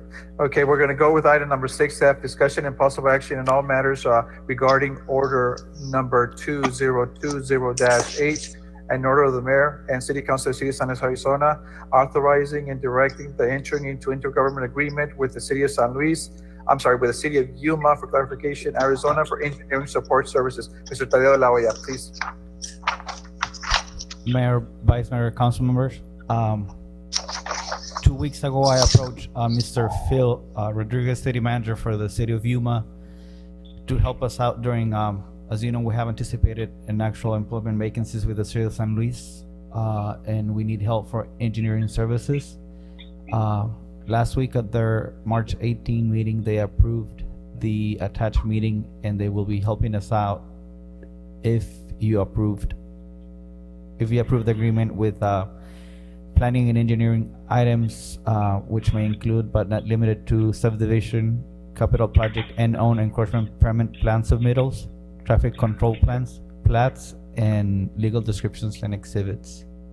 Unless you have any questions on the IGA or the process, I recommend approval of this IGA with the city of Yuma. Thank you, Tadeo. I really appreciate you going out and actually doing that. And I really appreciate the city of San Luis and their engineering staff willing to do that for us. It is something that's going to, in the long run, will save us money. And we really appreciate it because the city of Yuma stepped up and even with the current situation that we're in right now, they said they have the willing to work with us and they have the staff and willing engineers to actually work with us. So thank you, Tadeo, for getting this. And also, I'd like to thank the city of Yuma for helping us in time of needs like this. So if there's any questions, I'm going to go ahead and ask the individual member and see how we're doing. Okay, Council Member Matia Rosales, do you have any questions or concerns? No, sir. Glad we're doing this. Really need it. Thank you. Vice Mayor, any questions or concerns? None, Mayor. Thank you. Africa Luna Carrasco, any questions or concerns? None, Mayor. Mario Buchanan, any questions or concerns? Mayor. Jose Ponce, any questions or concerns? No, Mayor. Thank you. Gloria Torres, any questions or concerns? No, Mayor. Thank you. I will now entertain a motion. Mayor, I move to approve and adopt order number 2020-8. Second. There's a motion on the floor. There's a second. All those in favor? Aye. Aye. All those against? Motion carries. Thank you. Thank you. We're gonna go ahead and go item number 6G, discussion and possible action in all matters regarding order number 2020-9, in order of the mayor and the city council of the city of San Luis, Arizona, authorizing and directing entering into a developmental agreement with Rydell Holdings and Company for infrastructure related to the development of Santa Cecilia 4 subdivision. Kay, could you give us the information? Good evening, Mayor and Council members. This development agreement, if Melissa could go to the thumb drive, I have a couple of maps to show you where it's at. So if you recall this area where we were working on getting County 24th Street constructed, half a mile to the north is County 23rd, and where I hand wrote in Santa Cecilia 4, that's the area that we're in. Go ahead to the other exhibit. And this is the exhibit on this development agreement, and I'll just go through the main points on it.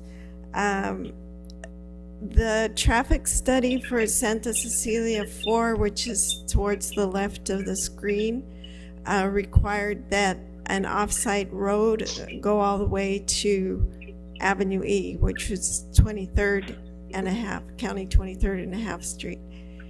However, that land, Rydell Holdings doesn't have control over that land. So to not hold up Santa Cecilia 4 subdivision, this development agreement separates out the improvements for the area that Ms. Rydell does not have control over, so that she can move on with the subdivision and get it recorded and get the financing to keep going on that project. Thank you. Okay. Okay, thank you, Kate. Oh, you want to say something more? I'm sorry. Go right ahead. Proceed. Yes.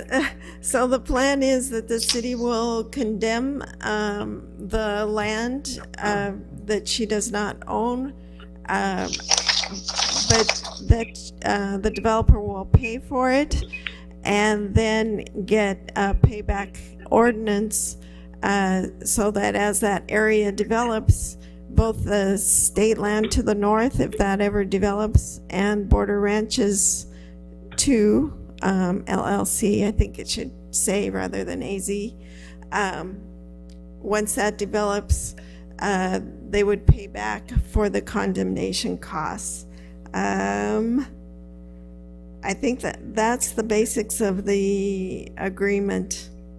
If you have any questions, I'm here to answer. Okay, Kay, we did discuss this with the developer, and we're in agreement.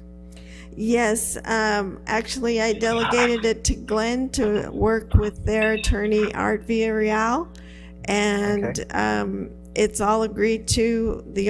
She hasn't seen the final because I was still making sure that there were no typos, but nothing substantive was changed. Okay. Ms. Rydell, do you have any questions or concerns, Ms. Rydell?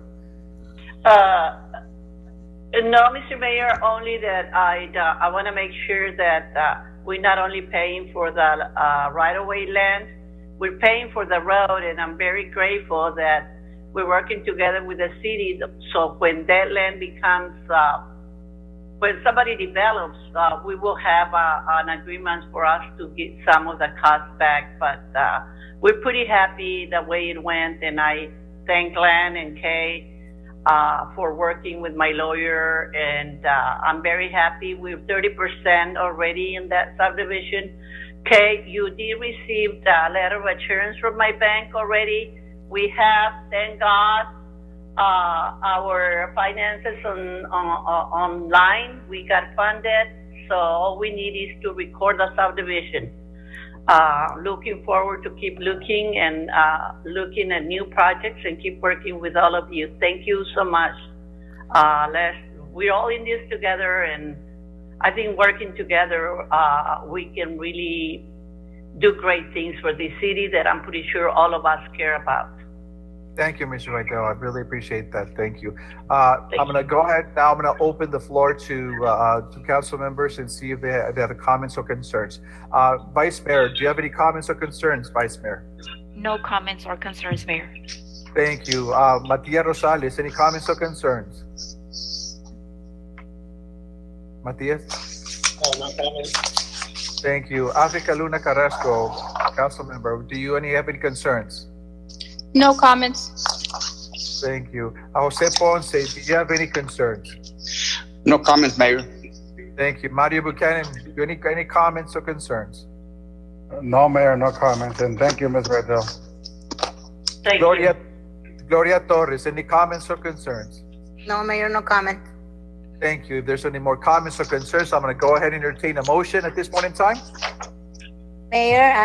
Mayor, this is Gloria Torres. I move to approve order number 2020-9. Second. There's a motion on the floor. There's a second. Who was the second, please? Could you Cruz. clarify? Vice Mayor Cruz. Vice Mayor Cruz? Okay, good. There's a motion on the floor. There's a second. All those in favor? Aye. Aye. All those against? Motion carries. Thank you. Thank you, council. Thank you so much, Mayor. Thank you, everyone. Stay safe and good night. Thank you. Good night. Thank you. We're going to go ahead and go item number 6H, discussion and possible action in all matters pertaining to the appointment of members to serve on the City of San Luis Planning and Zoning Commission. This was a test, guys. Okay. So Jose Guzman, please. Good evening, Mayor, Vice Mayor, council members. Jose Guzman, Director of Planning and Zoning. We have two seats open for the Planning and Zoning Commission that will expire in 2024. One is the term for Mr. Barraza, whose term expired on January 31, 2020. And he is interested in continuing serving as a commission member. The other one is one that a commission member resigned, and we have two applications, one from Case Van Been and one from George Amaya, and the applications are attached for your review. The commission is composed of 7 members, and it is important that the commission has a full appointment of the 7 members as development continues to grow in the city. Therefore, the staff is recommending to reappoint Mr. Barraza for one of the open seats and to appoint one of the 2 applicants for the other seat. I would like to make a comment. This is Mayor Sanchez.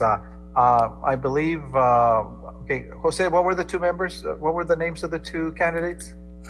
Case Van Been and George Amaya. Okay, what I do is I do remember Mr. Case.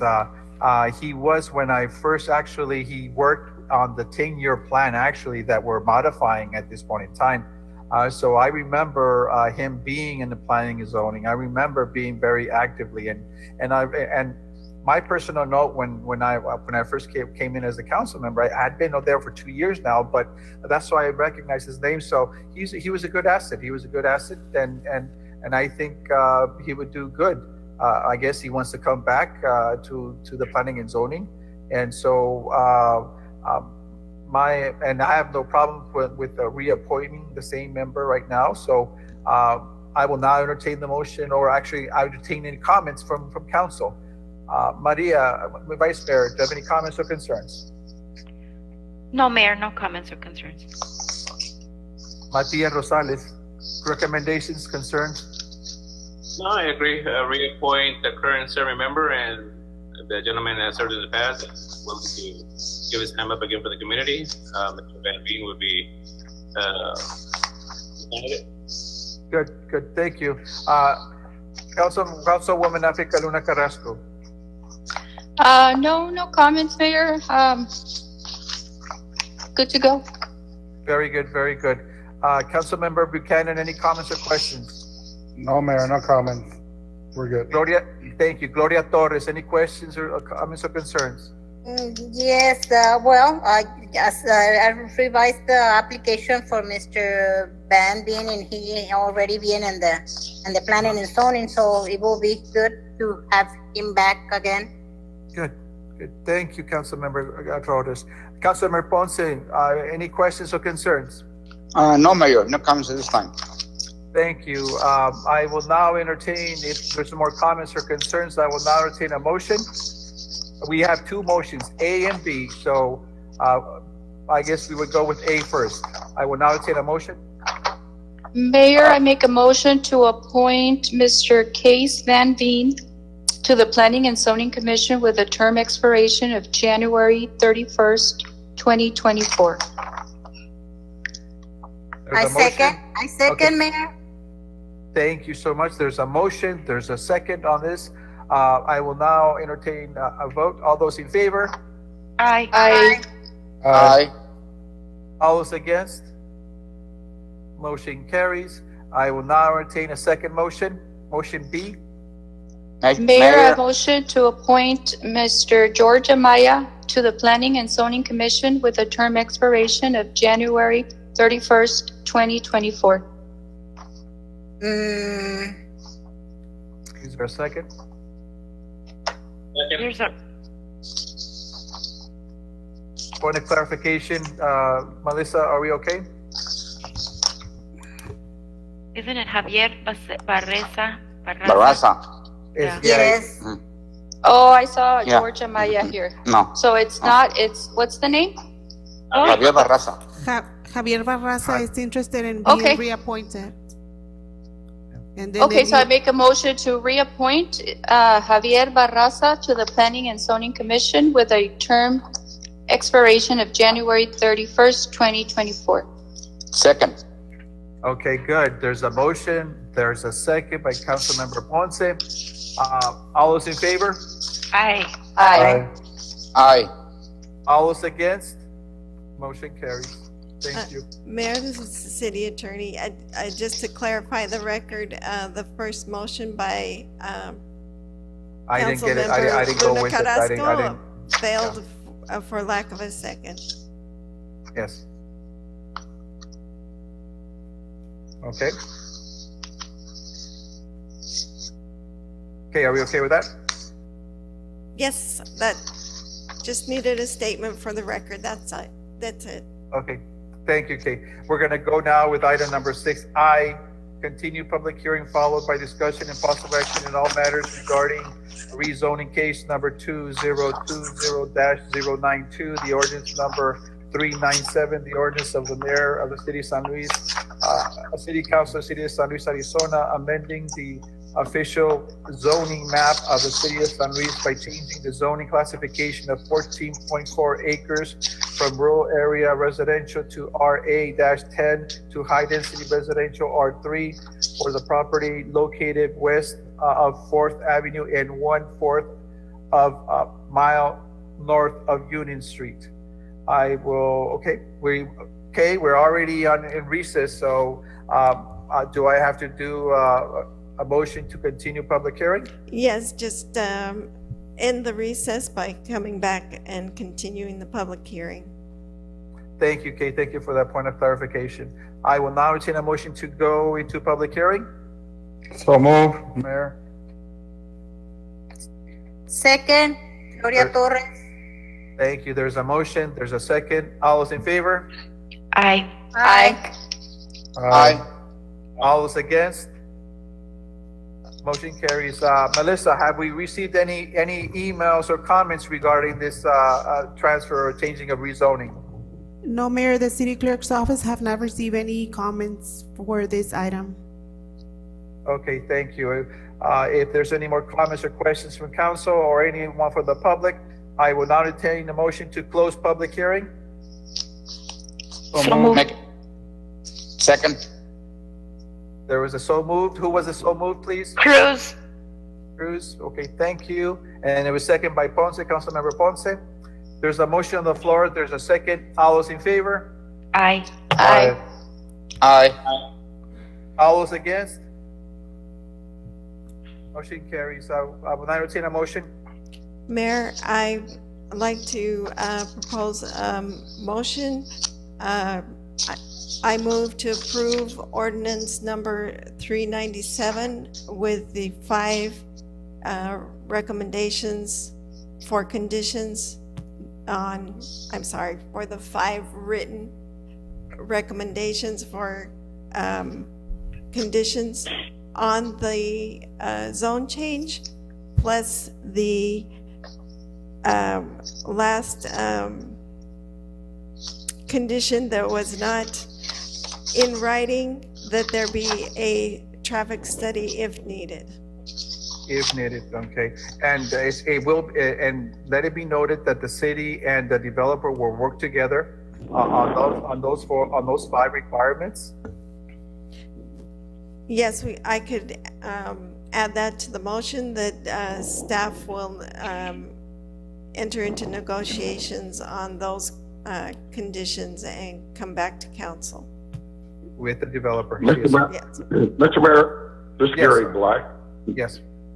One of the things that I think that should be on the conditions is in reference to the development agreement between the city of San Luis and Les Barkley. I think that development agreement is probably important to make these assumptions too. So could we make that part of the record?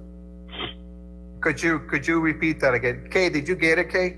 I did hear it, but Jose is having a puzzled look. Gary said that there's a development agreement with Barkley. Is that already in existence? That is correct. That needs to be a part of these agreements. I think legally bound by the city of San Luis and Les Barkley. I think that needs to be incorporated in the conditions, that those conditions are, I don't know the wording. The conditions are based, the basis of these conditions need to be looked at through the eyes of the development agreement signed by the city of San Luis, something like that. I don't know. Is that the one that was in the staff report from 2006? That's condition number 1. That's correct. Yes. Okay, so that's already in there. Yeah. So let me restate the motion. Kay, before you read it, this is Mayor Sanchez. So it was condition number 1, Jose. You clarify that, so Gary is aware that it's condition number 1. Yeah, the development agreement that Mr. Black mentioned is condition number 1. Okay, Mr. Gary Black, are you okay with that? Yes, and I just want to, because I am just the representative. I'm not the owner. And so we need to make reference to that partnership agreement, I think, to make it a little copacetic. Okay, good. good. I believe that was item number one, recommendation. Good. Any more questions or concerns before? There's a motion. There is a second before I go for a vote. If not, I will now entertain a motion. Actually, there's a motion. There's a second. All those in favor? Aye. Aye. Mayor, I abstain for conflict of interest. Okay. Anyone else? Any ayes? Aye. Okay, good. And I believe Councilman Torres was a conflict of interest also. Correct. Okay, good. So noted. Motion carries. Okay. Are we okay with that? Melissa needs a roll call vote. She wasn't sure who all voted aye. Okay, we're gonna go ahead and do a roll call on this item. Okay, so please, Melissa, do roll call. Councilmember Mario Buchanan Jr., Aye. Councilmember Africa Luna Carrasco, Aye. Councilmember Jose Ponce, Aye. Councilmember Matias Rosales, Abstain. Councilmember Gloria Torres, Councilmember Gloria Torres, Okay, That was an abstain. yes, just unmute. Vice Mayor you, Maria thank you. Cecilia Cruz, Aye. Mayor Gerardo Sanchez, Aye. Mayor, motion carries. Thank you so much, Melissa. I believe we are now at the summary of current events. And I request, go ahead. Gary Black, were you gonna say something? It was not me. Oh, okay. I want to make sure. Well, we're going to go in item number 7, which is a summary of current events. Events by mayor, city council members, and/or city manager, pursuant to ARS 38-431.0K. Before I'm going to go ahead and start this, I requested a report. For example, I requested a report on the status of the bridge. How are we doing on the fixing of the bridge and getting it ready for our residents who live down in Los Jardines and Los Portales? Do we have a report on that one? Mr. Vera? Good evening, Mayor. So we do have a report. I checked actually this morning with the contractor regarding on the when they're going to continue. So they injected a slurry on Tuesday. Actually, it was Monday afternoon. They finished the slurry injection, so they backfilled. It's ready for the concrete slab, the approach slab for the bridge repair. And right now that they're scheduled to start pouring that concrete Monday, and they're scheduling for paving on Tuesday. I'm sorry, on Wednesday or Thursday for paving. So next week the bridge will be open to traffic. They were also hit with the delays due to the COVID-19, but some of the parts haven't arrived. But that's their schedule as of earlier today. Okay, so we're looking. What's the time frame, Mr. Vera? The bridge will be open next week, so I would say that Thursday or Friday. That's when, more than likely, probably Friday. That's when it will be open to traffic again. Okay, very good. I thank staff. I thank you, Mr. Vera, and I really thank the contractor and also the structure engineer for being part of it. I know this has been it's been an issue because traffic has been suffering because of what the transit that occurs over that bridge is just the numbers are very high. But safety comes first. We are not going to jeopardize safety, and so I thank you, Mr. Vera, and thank you. Council for being so consistent on this. So good, that's very good news. Any questions or concerns from council regarding that topic? Vice Mayor? None, Mayor. Thank you. Matias Rosales, any questions or concerns? None, sir. Thank you. Africa Luna Carrasco, any questions or concerns? No, sir. Mario Buchanan, any questions or concerns? No, sir. Thank you. Thank you. Nothing else. Councilmember Torres, any comments, any questions or concerns? No, Mayor. Thank you. Tony, Mr. Ponce, any questions or concerns? No, sir. Thank you. I'm going to go ahead what I asked, not only for the bridge, but I'm also going to ask regarding, there was a couple of comments that I read over social media regarding what has the city done to deal with the current coronavirus situation. And let me emphasize to our residents that the city of San Luis has been probably one of the most proactive community in the state of Arizona. We were actually probably one of the first communities to declare a state of emergency because we want to make sure we live so close to the border, and we always worry when you only have one police station and one fire station. So the key thing is resources. We need to take care of our hospital. We need to make sure. Let me be very clear to members and everyone that the city has been very, very, very active in trying to prevent exposure. We were the first to actually close our parks and actually make sure that no big events occurred, even before the state actually issued it. So we will continue doing that, and our emphasis is to provide and guarantee the services that everyone needs. It's hard enough that when you go to Walmart, when you go to the different stores, you don't find toilet paper or you don't find the water. Now, we want to make sure, the city wants to make sure that we have running water. We want to make sure that your trash is picked up twice a week like normal. And we definitely want to ensure that our police officers and firemen are going to be there when you need us.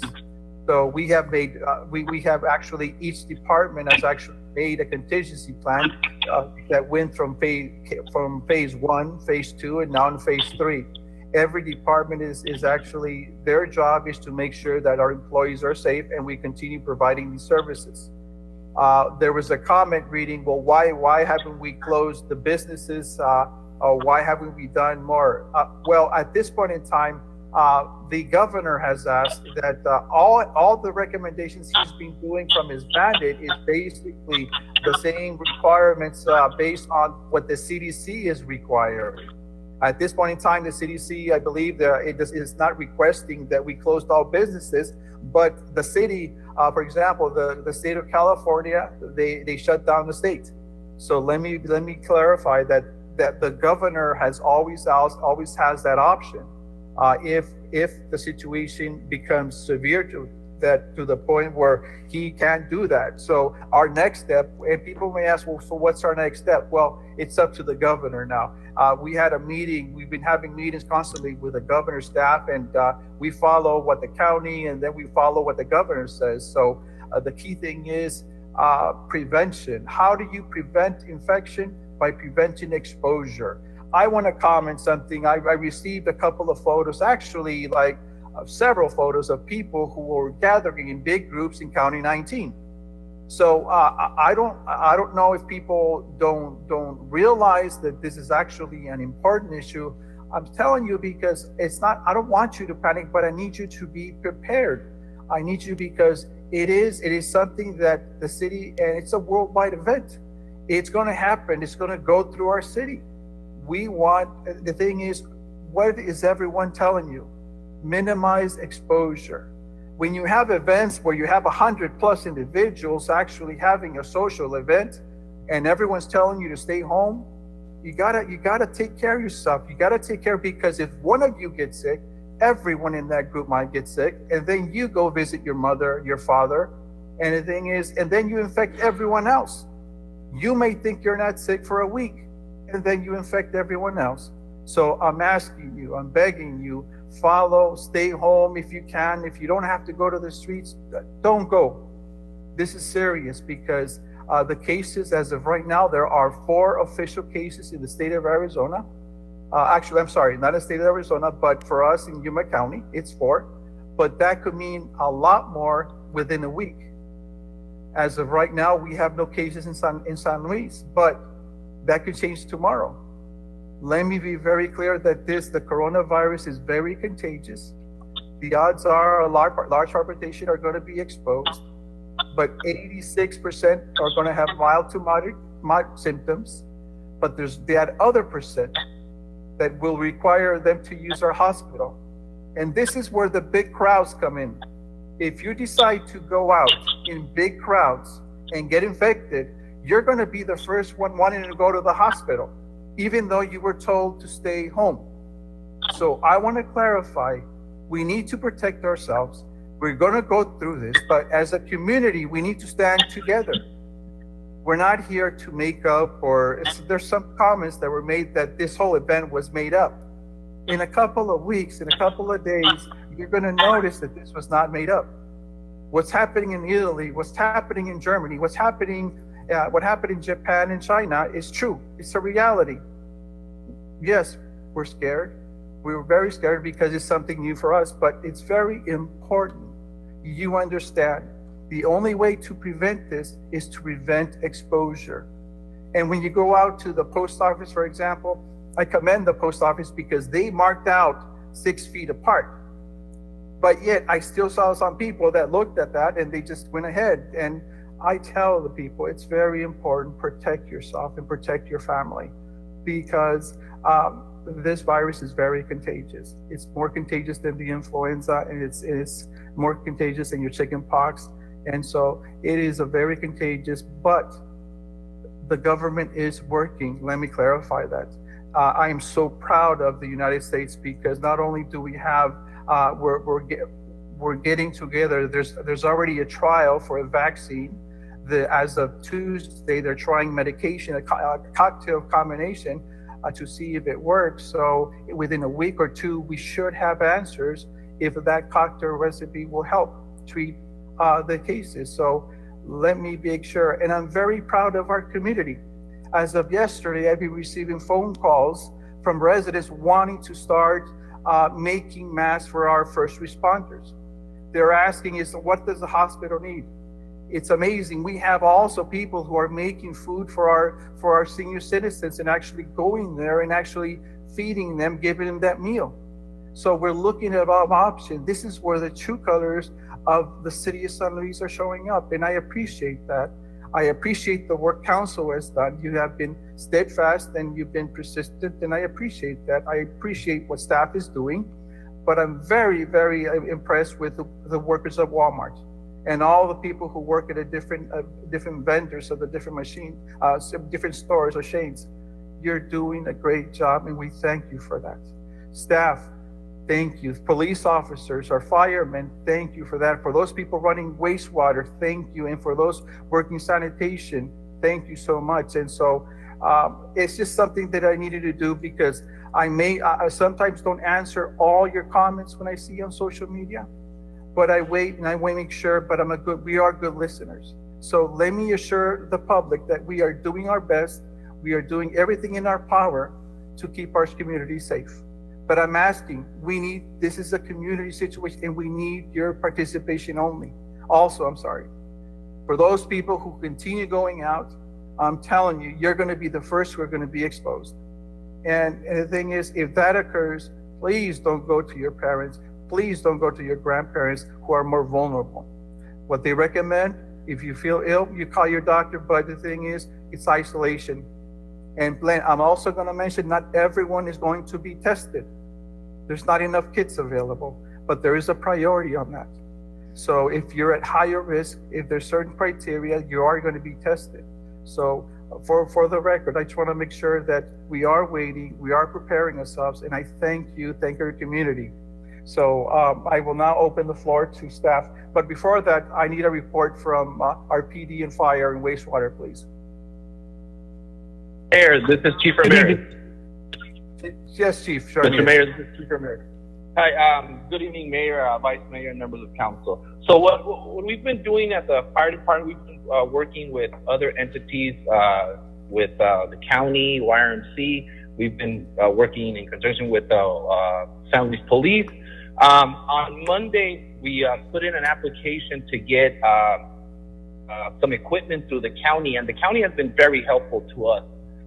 They've been, whatever we need, they've been calling us, they email us, anything that we have needed. This afternoon, we took possession of 2,095 masks. Very good. For our fire department. We will, I know PD has also put in an application for them. I don't know if they received them, but we are willing to help them out, share our masks with them. We also put an order of 800 gowns that they will be delivered sometime next week. We have enough goggles for our first responders, for our firefighters, paramedics. The only thing we are running a little short, I mean, I think we're still good till probably mid-May, is on gloves, but we have put in an order. They just don't have a time frame. We've also been working with AZDHS. We put in some protocols and some procedures for our first responders. Every morning when they come to work, we have to check their temperatures. If it's above 99.5, we're actually sending them home, or if they are sick, we're sending them home. We're trying to be proactive. We don't want to cause any other firefighters to get infected or exposed to the virus. So we can minimize. So we can still keep running the same ambulances and the same fire trucks as we do on a daily basis. We've also been working with our senior centers, as you know, Mr. Mayor. The senior staff or the senior residents here of San Luis, they're the most vulnerable. So we got together with Ms. De La Hoya last week, and we got phone numbers, addresses, I think there were about 135 senior members that go to the senior center, and we call them every 4 days to make sure they're okay. If they need anything, we're calling them welfare checks. If they need anything, or if they're feeling sick, or anything that they might need, we're there to help them. Even if they need us to even get groceries or anything, we give them a call just to make sure they're doing fine. They are our most vulnerable, like you said. And again, I applaud everybody in the city, everybody in council for what we've been doing. And again, our biggest concerns are our elderly community and our first responders. They are getting taken care of. We're doing we're maximizing the effort that we can with what we have. And right now, I am so glad the county we took possession of 2,095 masks. Very good. Thank you, Chief. It really sounds big. And we're going to do weekly reports also. We want to make sure that the community knows that we are working our hardest to actually guarantee the services. And thank you for taking that extra step, making sure our seniors are safe. I commend you. Thank you. Really commend and thank the guys for me, please. Okay. Chief, go ahead. Sorry, excuse the Chief Ramirez again. On one last personal note, yes. I would like to end this. I would like to say that if you see a firefighter walking at Walmart and they're wearing a mask, or if you walk into the fire station for a blood pressure check or a question and they're wearing masks, remember it's for our protection and your protection. Because I received a couple phone calls saying, well, how come I have firefighters working if they're sick? Because they were wearing masks. So I just want to make sure that everybody understands they're wearing masks because they're protecting themselves, and they're also protecting the people that walk in for blood pressure checks or just any other questions that they may need. Okay, very good. Thank you, Chief. I really appreciate that. And that's a very good observation.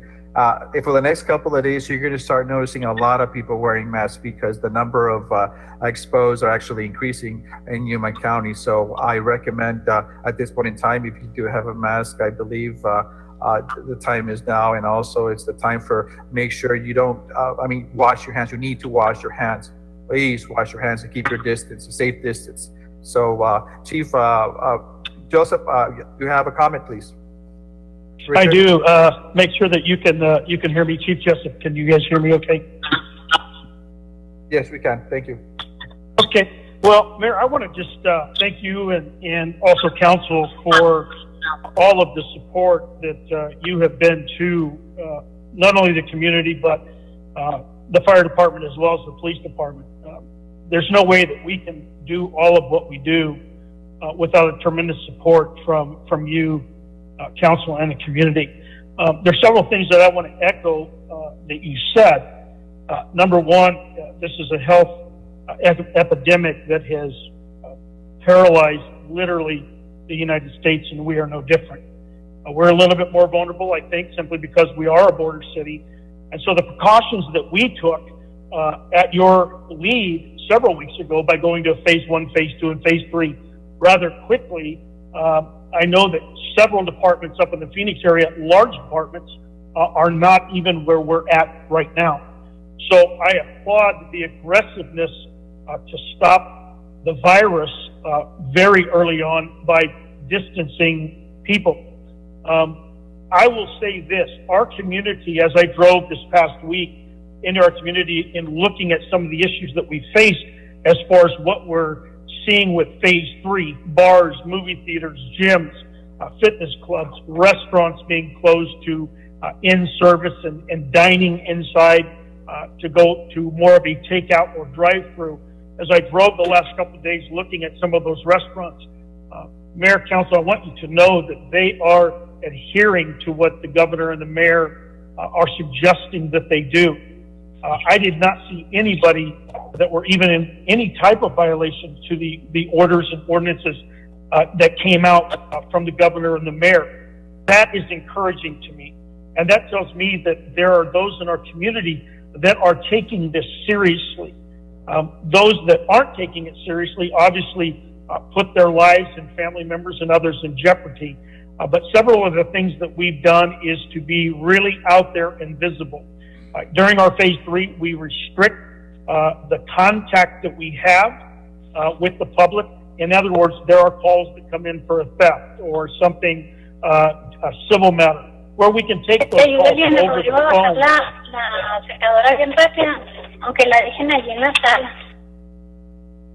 So those are things that we've minimized some of the risks to the officers as well. When it came to what we call the PPEs or the personal protection equipment, the department had some on staff. We received a gift of some as well. And what we've done too, so that Mayor, you and the council, we've set aside some of those masks that we've received for you and council, so that you would have those available to you at your places of work should you need them, or in the daily duties that you do for the city. I believe that those were picked up just this week. Like Chief Ramirez said, we also were in contact with the county. One of the things that I did 2 weeks ago was I called a meeting for all of the chiefs in the Yuma area. And I asked them for a list of all of the personal protection equipment that they had. What I found out was we were a little bit more ahead than everybody else, and there were some departments that didn't have anything. And so this is really a team effort in trying to get that equipment to all of the PDs. And so they gave me a list, and I sent all of their lists on behalf of the chiefs of Yuma County and talked with Leon Wilmot, the sheriff, as to what their inventory looked like, and sent a note to Diane at the county. It was after that we received word from Tony Badia as well that we were going to be filling out information to give to the county. I believe that we received 1,000 masks today, although they weren't there when I left, but we also have equipment that will be coming to us as well. We ordered 2 weeks ago, knowing that this was going to be there. We had ordered a tremendous amount of gloves, more gowns, and so we were way ahead of the curve. We're just waiting for those shipments to come to us. There was never an expectation as to when it was, simply because the demand across the country is so widespread. Nobody literally has anything. So we were a little bit more ahead of the curve, and we're waiting for those supplies, and should we be able to help you with some of those, we would be glad to do that as well, as Chief Ramirez has indicated as well. Our guys have what they need. And so if they get into a situation where they see any of the symptoms, not only in the people that they come in contact with, but if we see any of those types of symptoms in any way, shape, or form, or they're sick, like Chief Ramirez, we send them home, no questions asked. Because we're in phase 3, we will be doing a few limitations with some of our staff, not emergency personnel or dispatch, patrol, or CID, but in administration, also in records. Should somebody become infected at some particular time, we have the backup necessary to do it rather than quarantine an entire department. So we're putting things into place to do that. I recently received an email today from Amberley's Place, one of their advocates, who was also one of our advocates in San Luis. Her boyfriend was sick, and so the Marines ended up quarantining him only for precautionary purposes. I'm monitoring that situation with Diane at Amberley's Place day to day to see what that involved. I know that the person that's the advocate was not over the last week and a half in real contact with any of us from PD, although their office is inside of PD, but we've taken precautionary measures when it came to that as well. So the police department is very, very, very proactive when it comes to this, and I applaud all of our staff for doing and going beyond the call of duty. So far, we've had nobody call out that I'm even aware of. We've had several phone calls into dispatch about what can they do, what type of symptoms. We partnered with the fire department to ask more medical type questions that we ran through Kay as well as Mr. De La Vara as to whether or not those were appropriate questions when it came to defense or prosecution strategies, and were they viable. They all agreed that they were. And so this really, again, from PD has been a team effort, and our goal right now, be as visible and helpful as we can. Our call volumes have gone down dramatically. We've worked with the courts as far as citing for 45 days out. That way we can minimize exposure to their personnel, and they can prolong cases which are within AR statutes or limitations. And we feel good about that. Anything that we can do video or telephonically with those that are arrested is really the goal. And in talking with Sheriff Wilmot, when it comes to booking those subjects who may be symptomatic, is giving them all of the information as well so that their staff can take precautions when we're transporting. We literally have enough disinfectant to go around for months. We just received another order. And so we, again, at PD have taken this very seriously because if one PD officer goes down, it threatens the entire department. We are not like New York PD that has, I think right now, 300 cases of their officers that have gone down, tested positive. We know that really is becoming the epicenter in the United States. And public safety is really trying to hit a very difficult moving target. But again, Mayor, you, Council, thank you so much for your continued support and the staff support. And we're here to help you any way that we can, help our community any way I can, and meet the needs while still at the same time protecting ourselves at the same time. So I know that I get a little bit long-winded, but I become passionate when I see great teamwork, and passionate when I see great people such as yourselves and the departments in the community rise up to the level that they have. And everyone is to be applauded as we continue with what I'm sure is going to be more reported cases for Yuma, and we'll deal with phase 4 if we ever have to get there. Thank you, Mayor. Thank you so much, Chief. I really appreciate it. Any reports regarding wastewater and sanitation? We're doing fine there. As far as as far as I've heard, we've had no issues there. No, I haven't had any contact with the directors yet or emails from them. So I will assume at this particular point, since I haven't heard anything, that those things are going according to plan. Again, because of the masks that we did get today, we may be able to help them out as well. I know that the city's a little bit limited with what they have for those departments, and I'm sure between myself and Chief Ramirez, we can work something else out that will help them with maybe some necessary PPE equipment, such as gowns and masks and those types of things as well. We can do that. Thank you, Chief. I really appreciate that. Mr. Vera, I believe you have a report also for me. Yes, Mayor, Vice Mayor, members of council. So our sanitation routes continue operations as normal. We all know, that we definitely need that service. Otherwise, it becomes a hectic in our community. For water and wastewater guys, they continue to take care of all the principal tasks that are required by the divisions. They have been alternating schedules, trying to allow people to go home for that when it's an option. But we definitely comply with all the testing and all the requirements that ADQ has for the city. And same thing, we discuss with the supervisors, and supervisors discuss with their staff. Safety for them and their family is of utmost importance for us. And we continue to forward all the information as we get it down the to the operators in those divisions. Thank you, Mr. Vera. I really appreciate it. And I'm going to go ahead open the floor to council members and see if they have comments or concerns, if they have any questions.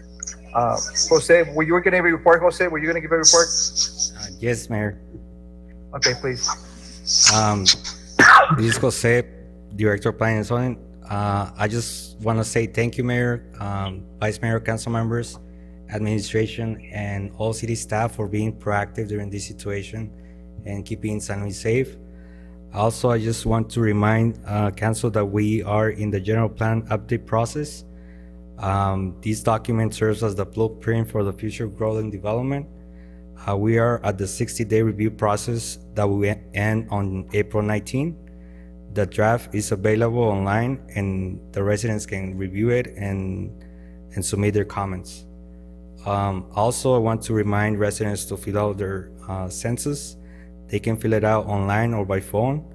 All they need is the address. They don't need the ID number that talk about.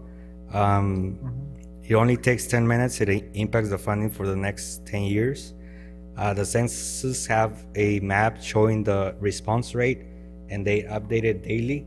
Just to give you an idea, the national rate response right now, well, as of March 24, is 26.2%.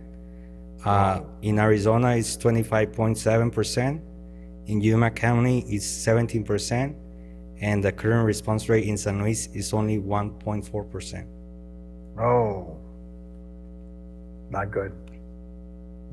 Jose, that's an eye opener.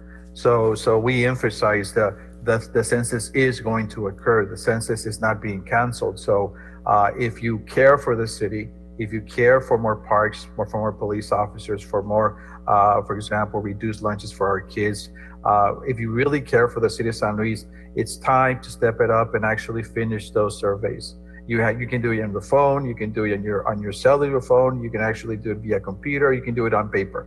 So there's actually no excuse for people not doing them. It's actually 1%, while the city of Yuma has 70%. So those are just not good numbers for the city of San Luis. So please, residents, it is time to shine, and we have to be counted. And so we emphasize, thank you, Jose, for giving us that information. And we'll be giving this information weekly. So just make sure that the residents get the right information, verified information, and the most up-to-date information. Thank you, Jose. Thank you. I'm going to go ahead and open comments to Vice Mayor Maria Cruz. Do you have any comments or concerns? Yes, Mayor. That last report is just so depressing because the complete count meeting for San Luis has been working so hard. We know it's I'm just devastated, but we know that April 1st is the starting date. But I know that they were putting the questionnaires on the doors. I already mailed mine. So maybe Jose can post those numbers on Facebook. Maybe we can show how depressing those numbers are and maybe get something started. Yeah, I agree with you, Vice Mayor. We need to actually tell this is what's going on. Maybe we could actually post it, the number of participation as of right now. People should know, and people should know exactly what's going on, because when people call and says we need more parks or we need more police officers, but if our numbers don't show it, how can I go to the federal government says we need help with our streets, we can actually not build Cesar Chavez Boulevard? Well, if your numbers don't show it, how can we justify it? How can we justify a lot of things? We live in our community. We have needs. We are growing. We are the fastest growing community, but with 1% participation, we're not going to get much. We're not going to get much for 10 years. Let me clarify that. And so we are not a rich community, so we have to show our numbers. And the thing is, it's up to the community. We're going to do our part, but it's really up to the community. So thank you, Vice Mayor. Matias Rosales, any comments or concerns? No, I was just wondering, I haven't seen mine, so would that be an issue maybe that they haven't been delivered or they're not doing what they're supposed to because of the mails change and all that stuff? Councilman Rosales, at this point, we were made aware that the Census Bureau stopped delivering the because of the home envelopes, but you can fill out your census by phone or by the website that we just posted 3 hours ago, right before the meeting, and you don't need the code to fill out your census. So now that we are in being home, that's where we're pushing through we started pushing through social media. It only takes them 10 minutes to fill that out, so we're working on it. Okay. I was just wondering because Ms. Vice Mayor said that she saw it on her door or something. I don't know. Yeah, they started delivering to some doors. Vice Mayor was one of those addresses that got it. I personally didn't, and I know of the areas by Los Portales. Some of them got the envelope, and some employees are not in here that they got it, and some that they didn't. But again, the envelope is not necessary to fill out your census. You don't need the code to just either call the 844 number or the website that we posted. Thank you. Thank you, Matias. Appreciate your comments. Africa Luna Carrasco, Councilwoman, any questions or concerns? Mayor, I'd just like to make a recommendation to the fire department in particular over their approach to this whole epidemic. The way they're handling, I've seen that what they're doing, other cities are posting and publicizing it, and I think it's an awesome thing where they're working with the seniors and helping them out. I think that they should post it, publicize it, because it's very positive news in a time like this that, you know, there's people out there that care about the elderly in our community. So I think that would be a happy thing to post at a time like this. Okay, please, Francia, make a note of this because we need to show our community what we're doing. I know there was a lot of comments regarding what is the city doing. I mean, I have several. And the thing is, I think we need to start posting and actually taking a picture. I mean, it's amazing what a picture can do. And please, let's do that. So Francia, please make note of that. And we need to start pushing your PR to make sure that our community knows that we're here and we're here for you and we're here to keep you safe the best we can. Thank you, Councilmember Carrasco. I really appreciate that. Mayor, and if I may, I did email Chief Ramirez as he was providing his presentation to ensure we have that details to be posted tomorrow. And I have been posting various departments' information as well. Okay, and very we'll good. continue to be posting them. Thank you, Francia. We really need to do. And okay, are we done, Councilwoman Carrasco? Yes, I'm done, and everybody stay safe. Thank you so much. Jose Ponce, Councilmember Ponce, any questions or concerns? Yes, I got a couple of comments. The first one, Mayor, is the fire department. Chief Ramirez says that he's contacting seniors every 4 days. Is it a chance, I mean, to make it every other day, you know, instead? That's my Chief Ramirez. Councilmember Ponce, this is Chief Ramirez. Yeah, I guess you know, we could, like I said, we've been calling them 130 of the seniors. I mean, we can try and call them on a daily basis.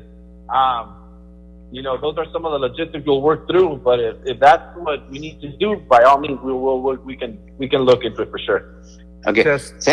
Thank you, Chief. And Mayor, and the other comment is concerning the census.